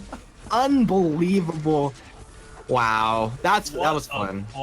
What a call from the side of Child's Play. Just sit in that brush, patiently waiting, getting that big portal going on through from Shaded Talent. His plays on this Lyra all game long have been insane. And then a big from Hell's Heart. Kaz was able to stun up D'Enzio with that ultimate. And it ultimately ended up being really the turning point in that fight. You take D'Enzio out. That's a big source of damage gone. And Child's Play taking the victory, down in kills 13-18, but up in Vein Crystals destroyed, making this a 1-1 series. Dude, that's one of the best ways to kill a Kestrel right there. Just pour it on top of a Kestrel, get that Bulwark down, keep the vision down, and your whole team. It's awesome. I don't know, man. That's impressive stuff. Dragonborn, did you see that? Absolutely, wow. I mean, of course, the end play there was really exciting, but leading up to it, you just saw Child's Play just would not stop. They did not give up at all. You never give up, ever in these fights. Never surrender. Never. Full speed ahead. So, that was absolutely fantastic by Child's Play to get back into the series, to be honest. We have not seen anybody take a game off of Tribe, not even get close, and they just did it. So, Tribe, very, very good so far, but not immortal. They do have weaknesses, and this is another example of how vision in 5v5 is so critical. You miss one bush, and you're going to have a Lyra portal right on top of your entire team. So, all right, we're gonna take a small breather break, guys. We're gonna get into the next game very quickly. We want the teams, we want our casters, everybody, just to take about 3 or 4 minutes max. So don't go anywhere. We'll be right back. We're gonna be getting into game number 3. We're really wanting to get into game number 3, but again, a quick breather, about 2 minutes. So don't go anywhere, folks. We'll be right back after this. Taking towers, acing enemies, and building winning decks is a ton of fun, but live streaming mobile games can kinda be a hassle. Software, stream keys, capture cards, and cameras. The only thing you really need is right in your hand, your phone. With Mobcrush, one tap, and you're broadcasting live to all your fans, wherever they are. It's super easy and super free. We'll even hook you up with sponsors so you can make cash while you play. Download the app, go live, get paid. Mobcrush.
Welcome back, everybody, live here at VIS, getting ready for our game number 3 to determine who's going to be our champions for VIS Pro on the spring. This is going to be our only spring tournament, and this is going to be right before the preseason and the Vainglory Premier League kickoff. You guys are watching the first real 5v5 action take place. I mean, real in the sense that these are the best teams, and of course, right here in our finals, these are the two most anticipated, most talked about teams. That's right, we're talking about Tribe Gaming and Child's Play. Real quickly, guys, Tasty, Humanist, as we get ready for this third game, we finally saw a team do what we weren't sure a team could do yet, beat Tribe. We haven't seen it on stream just yet. It finally happened. But we've been hearing Child's Play and Tribe are those two teams that, they scrim a lot. They've been going back and forth for a while. Tribe's still considered to be one of the top teams as far as overall records there. But, when you can take a game off of them like this, show their wounds, that kind of builds momentum behind you, even if not for this series, for the future series to come, for preseason to come. How does Child's Play build off of that? How do they get into the next series or next game and win this series? Tasty, some quick thoughts on what you liked about the past game and what they can carry over to get another win. I mean, a lot of it is just keep that confidence going. You just showed that Tribe is mortal. They can drop games. And if you can beat them once, you can beat them a second time as well. So it's kind of just it takes away a little bit of the mystique that was maybe around this Tribe squad, showing that they were able to find a victory there. But it's definitely a situation now where doing it a second time, while it is doable now, you've shown that you can do it. It is still very difficult to get that second win in a row, because you got to figure Tribe's going to be coming back and being just as hungry, if not even more so, than they were coming into this series. Absolutely. Well, we're ready to get into game number 3. The draft is prepped. It's ready. Let's go. The draft begins. Tribe back on A side, taking on Child's Play in the third and final game. Looking forward to, we'll see what this draft is going to have in store for us here, Humanist, as it will be Krull taken off the board immediately. And that's probably for the best, given how much impact that Krull was able to have in the last game. Yeah, I think that makes sense. No surprises there. I mean, a lot of teams have obviously put a lot of weight into this Krull, but yeah, it had an impact last game. I don't think also... It's just not that I don't think it was like Adagio's fault, not Gabe's fault, but I've personally had a hard time making the CP Adagio work. God damn, we're deep into the draft already. Yeah, the drafting very quick. Churnwalker and then that Grumpjaw Taco. We've seen those two drafted as a pair very frequently thus far tonight. I think in 3 of our 4 games now, we've seen those two trying to get paired up together. So now we're going to be having it for another game here, but Varia was left open. Varia's going to get grabbed there by the side of Tribe. So that's going to be Old School on that comfort pick. He's been playing a lot of this Varia throughout VIS. And the Turnwalker Varia is one of the biggest combos that we've been seeing. And really, it's devastating. You get a couple of these hook and chains up, and then suddenly Chain Lightning splashing on targets. Everybody's sharing this damage. It's dirty. Absolutely, especially targets like the Taka that rely on not taking damage in order to get themselves out of a fight. Those chains, if you tag him before he goes invisible, you just keep tabs of him, and all of a sudden he's not as slippery as he normally is. So see if they can make those plays work, as Rona and Batiste now taken off the board. Rona Batiste out of here. I can see the Rona. It's good. It's taken out. It goes into what they're trying to do. Black Feather comes out on the other side. Now, this is probably Daniel's pick. This is one of Daniel's most played heroes I've seen so far. Yeah, the Black Feather and the Rona have been what he's really been sticking to a lot, using a lot of that split pushing ability. It's really been his signature style thus far. Has been that split push, just focus that he's brought to the table. Alpha going to be getting picked up here fairly early in the draft. Another one of those picks that we see pretty frequently. It's not an every game thing, but it is still very, very common for teams to pick up that hero. I heard, I I read. Chat was saying when we talked about it last time, they said that the alpha does actually explode if she gets stuffed up by Grumpjaw. Someone said that they got killed by their teammate. Well, good to know. We'll see if if there's a potential for it to happen here again. It's gonna We happen. didn't get to see it in the first game, but the first game where it was possible. Yeah. Jewel comes out here. That's going to be a pretty nice, obviously, for a lot of reasons. But that's just a lot of burst potential. Also, a lot of damage that can hit an invisible target. You just stand your ground, you're going to be just fine a lot of times. Yeah, and again, high risk, high reward with that Jewel, though, because if you do get caught out of position whatsoever, you're generally going to be going down pretty quickly. So, obviously, whoever ends up with their hands on that is going to have to play very cautious of their position. All right, last span, then we'll be rounding out these compositions. Anything jump out at you here? Well, there's going to be Idris taken off the board, which has been another very popular pick in this series. Reza was banned away as well. So looking at just what's left, obviously the Kestrel is still available. We've been seeing a lot of Kestrel thus far. We'll see if either of these teams go for that. It's going to be another Adagio for Tribe. Kind of sticking to their guns a bit there, although we'll see if it does end up with Gabe Vizzle again. But there's that Celeste coming through. Celeste coming through. So is that going to be like a Jewel for Zio? Is that what it's going to be? That's what it feels like. It's just unless they're going to put the Jewel onto Gabe Vizzle, which is also an option. But I feel like those are the only two that are kind of in question as to where they're going to end up. You could also put the Alpha in the lane.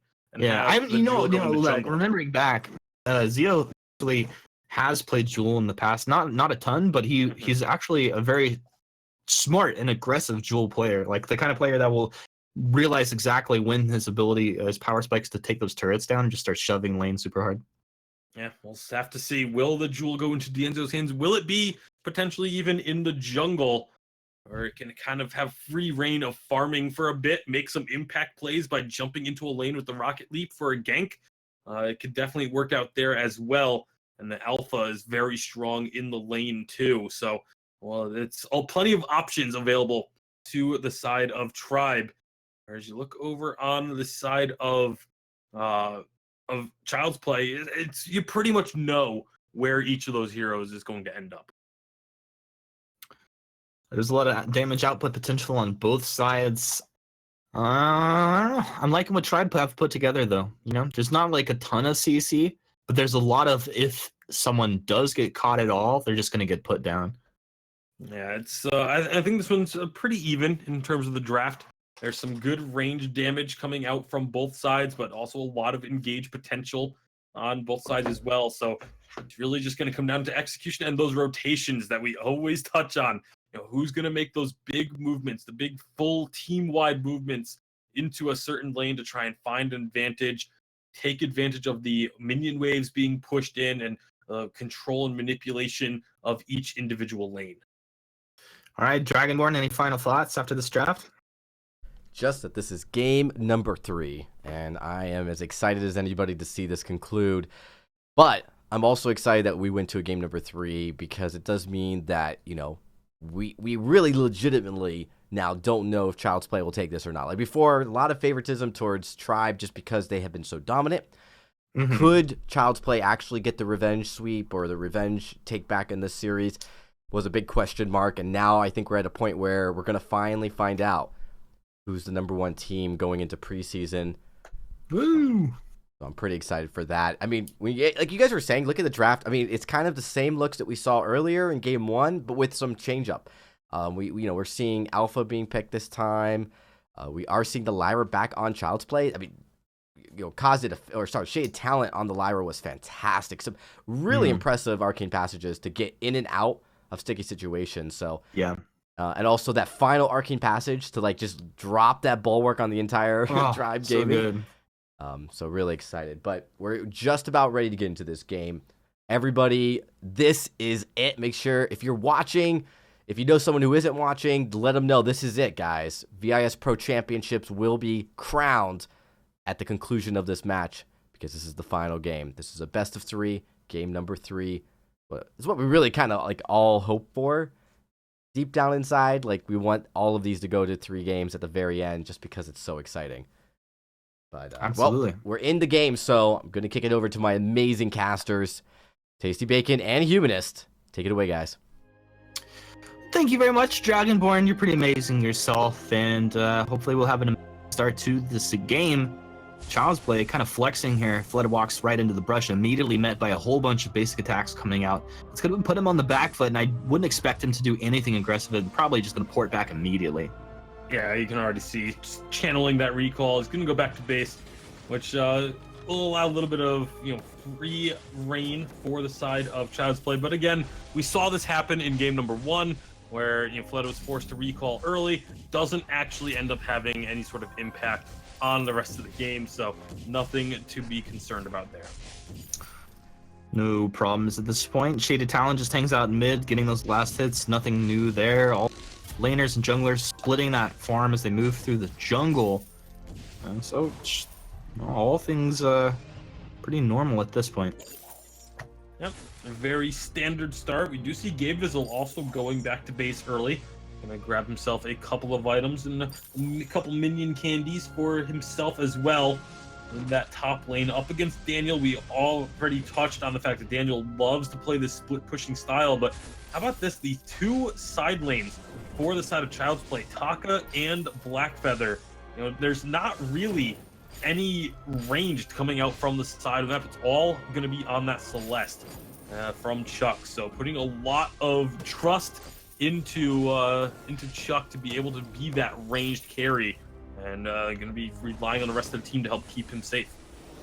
Yeah, that's a lot of weight on Chuck's shoulders, and of course, wow, line a lot of damage here. Prime Direct, then Cause dropping low. He'll pop that healing flask, and Chuck, though, you got to get back. He's on that broomstick. Look at the hook and chains, sharing some damage there.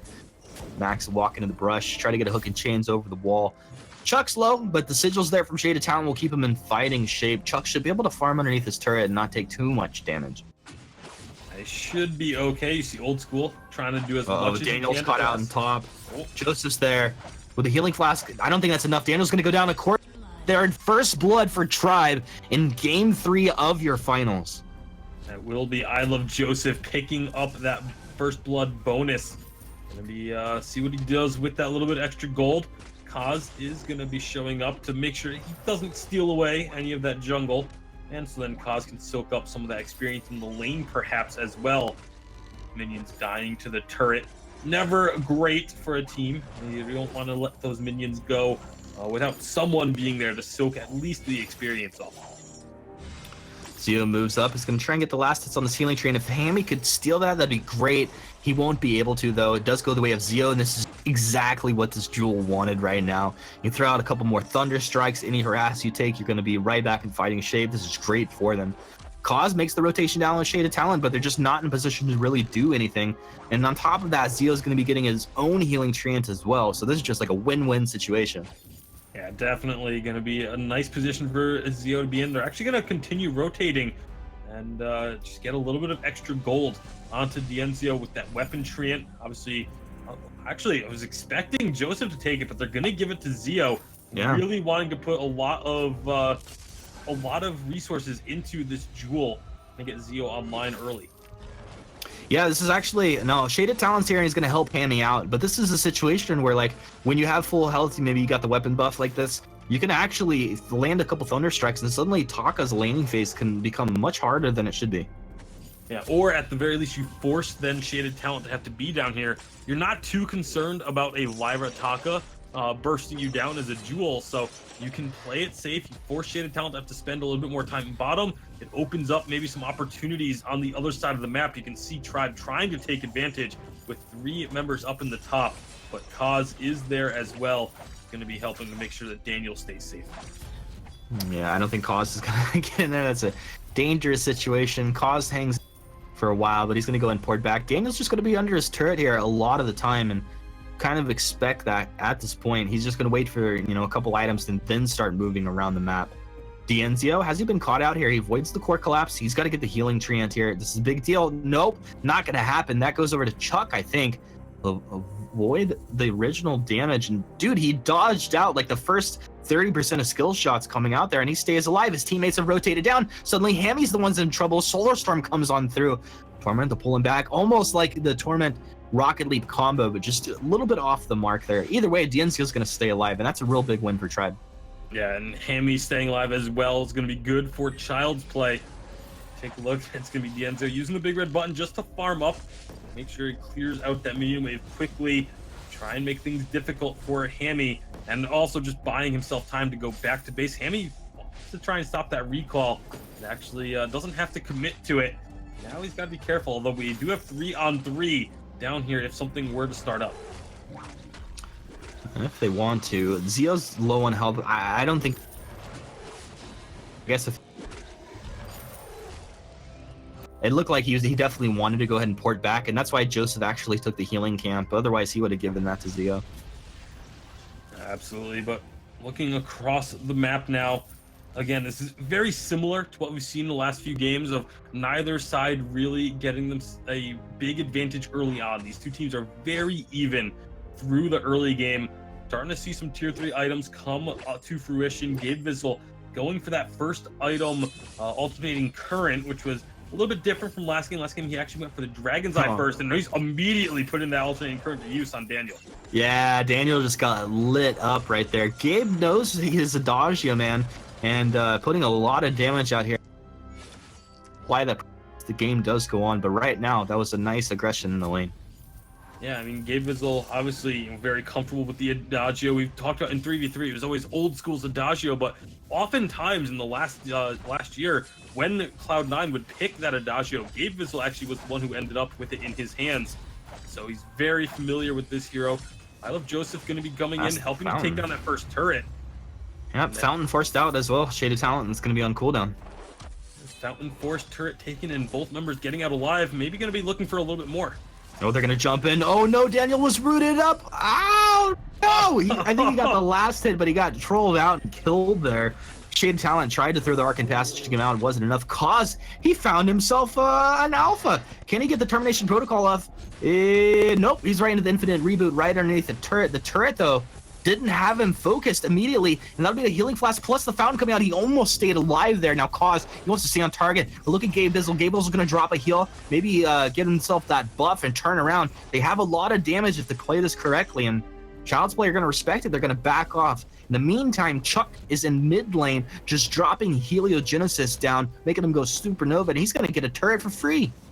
Yeah, that was nearly an amazing play by Gabe Vissel. As soon as he recognized that it was going to be underneath the turret for I Love Joseph, he actually stepped up under the turret, took the aggro himself, so that the first shot or two didn't hit Joseph. That allowed him to survive the Infinite Reboot, but unfortunately did not allow him to get out with his life. Like you said, Chuck taking advantage of the situation, taking down that turret, but now like Tribe trying to answer with a mid turret of their own, but they're not quite going to take it down. Ooh, Chuck doing pretty good work here on Max. Max being forced back. He doesn't have that Fountain. He's going to go down one back. Yeah. Cause a really nice read there, and I don't know if he knew that the Fountain wasn't available, whatever the case was, that was really smart play. Now Old School jumps in with the Arc Recursion. He'll be able to block off the Core Collapse, but a Solar Storm tears through, hits him in the face. Chuck putting his Celeste to work. Dienzio made the rotation up, but he's in a bad place. He's going to Rocket League back. Look at that. The attack from Celeste is going to chase him down, and Hammy's on target. Hammy's going to have another full combo here in a second. Nice block off. That it means he's not going to have that ultimate applied there, so that's a nice play by Zio at least. Yeah, really nice job by Zio, but a great job by Kaz with this Grumpjaw. Oh, Zio is going to be put in place. It's going to be Hammy trying to dive under the turret for a little bit of damage. But Kaz with this Grumpjaw having that massive amount of burst, really kind of making those last two kills happen. Another jump in here. Zio, he's going to throw the Thunder Strikes out. Hammy putting that aggression down onto Zio while he can at this point. Right now, Hammy doesn't even have any CP items. He's still got that Storm Crown, the armor. This is a build we've been seeing coming out, so he's incredibly durable.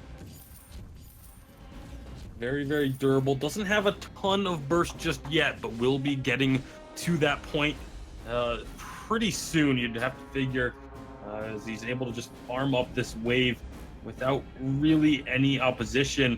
And, could have pushed in, but obviously doesn't necessarily know where the rest of Tribe is, so he doesn't want to take any risks. He could have gotten a lot of work done on that turret with the Storm Crown. Unfortunately, again, not knowing where your opponents are, playing it safe is the better option in that game. Old School, very aggressive plays as he jumps in. And Chuck will just turn around and let loose the Solar Storm. The Solar Storm doing actually a lot of work right now. Just a Dragon's Eye out here. And suddenly, the chase is on. Child's Play trying to engage. I think that stuff was blocked off, but they have the damage. They take Old School down, just mowing through him. And Daniel showing up for this engagement was a really nice benefit to the team.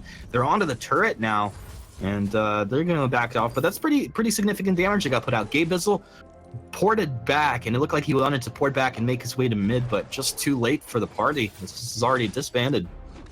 And again, Kaz with this Grump Draw, just so much burst when he gets those the tension bow procs off. Gonna come down bottom, help out Hammy a little bit with the Dienzio's Jewel.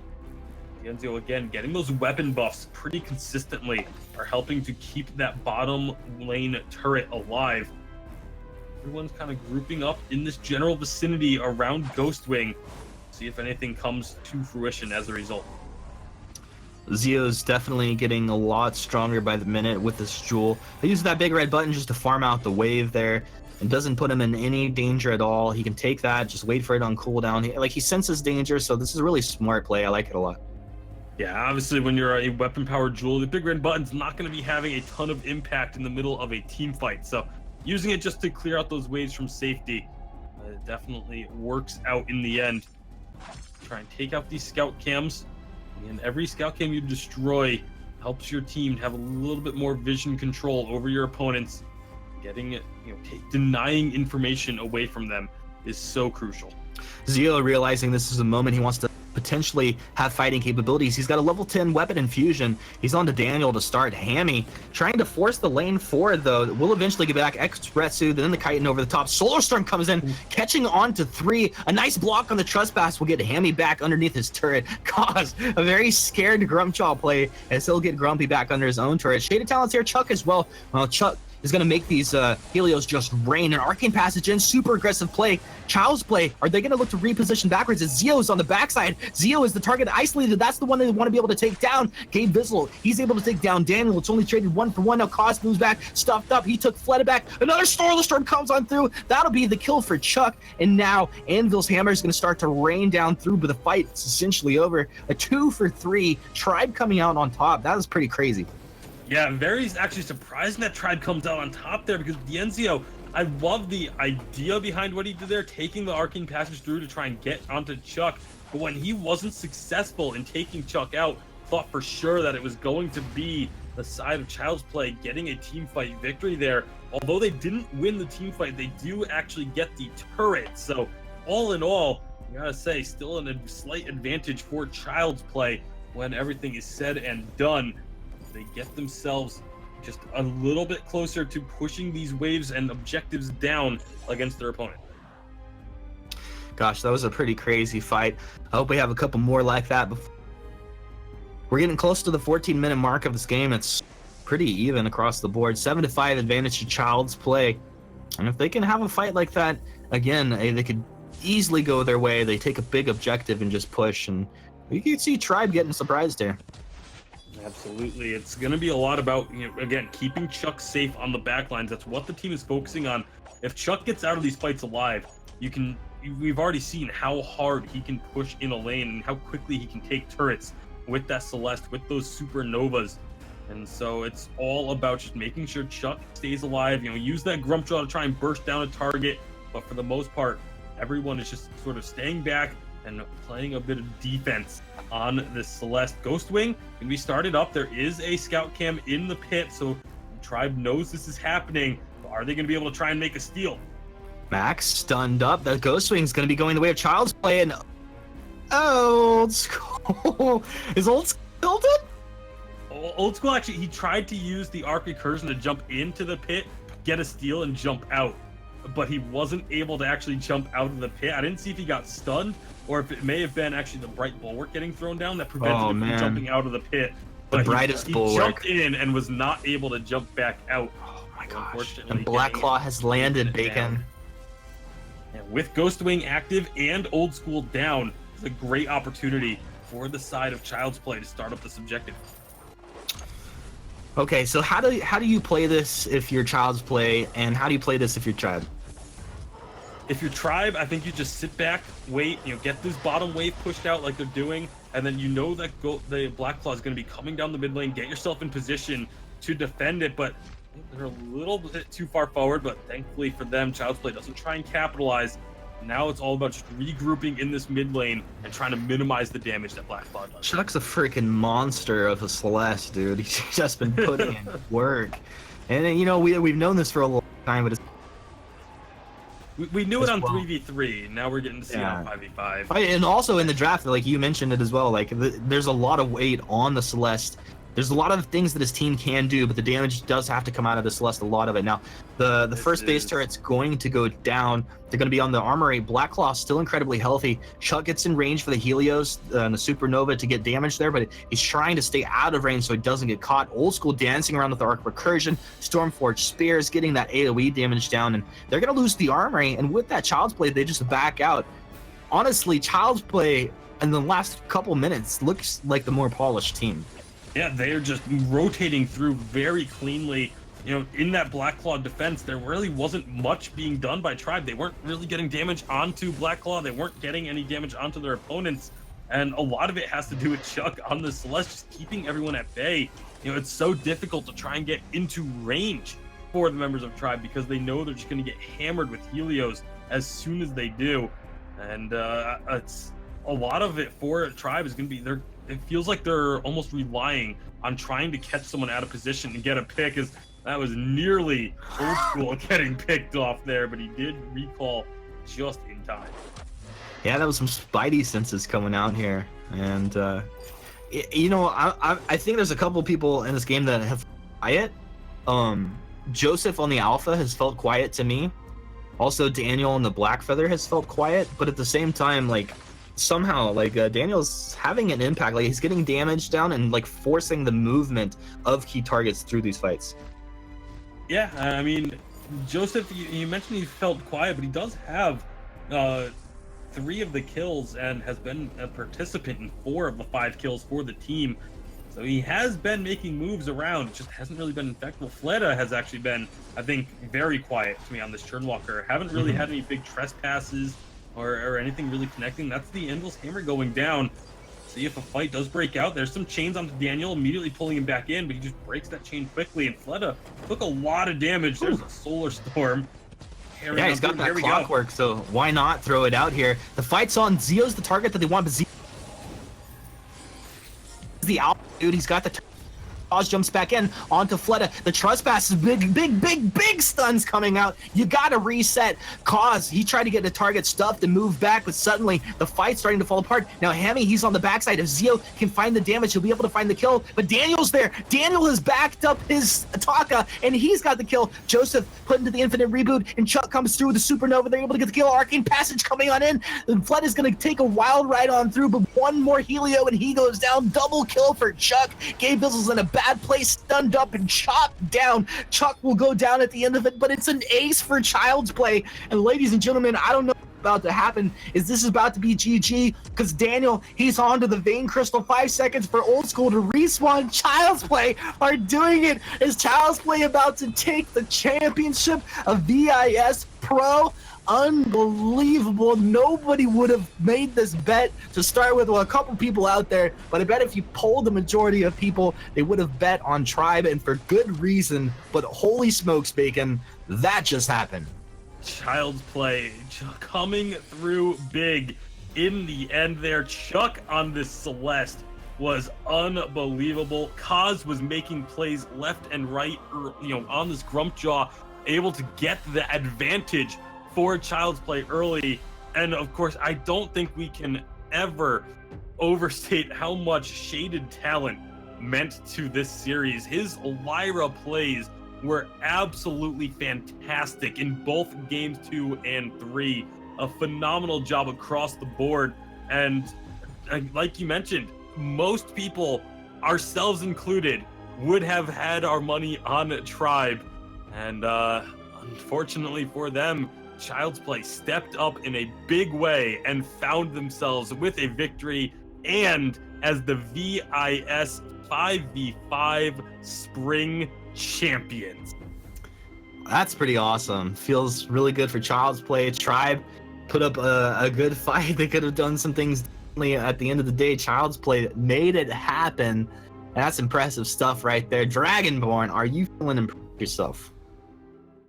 Thank you guys. Humanist, Tasty Bacon, you guys casted the crap out of that match. Fantastic job.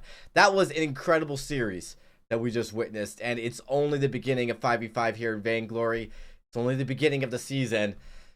We're really excited to be able to close it out with a bang. So thank you guys for casting phenomenally, and for you, the viewers. It's so exciting. Between YouTube and Twitch, we got 1,000 people watching tonight. Thank you guys. You got really one of the best communities in gaming I've ever been a part of, and that's why I show up and do this all the time, every single night for a whole week, in fact, to bring you guys a stream. Well, that's it, ladies and gentlemen. Child's Play have done it. They have come back. They have taken the revenge and come back in this series to win it 2-1. I'm with the guys here. I would never have predicted it. I really thought Tribe, with the dominant series they had in the semifinals, that they were going to take this. And Child's Play just really regrouped and showed that they're the number 1/2 team. Tribe and them are going into the season as the top 2 teams without a question. So with that, we are going to be closing it out and saying goodnight. We appreciate all that you guys have done. Really, you guys have been amazing. Thanks for coming out. We'll have more VISPRO action, and VIS Challengers are coming as the league starts. We'll actually be starting the Challengers a couple weeks before the main season starts. So make sure you guys keep an eye out for signups. We'll be hitting right about April 1st. Hitting up on Twitter. So make sure you follow us at VIS League on Twitter for all more information regarding signups for Challengers. Without further ado, though, we are going to say goodnight. And again, congratulations to Child's Play. You are the spring champions of VIS Pro. Good night, everybody.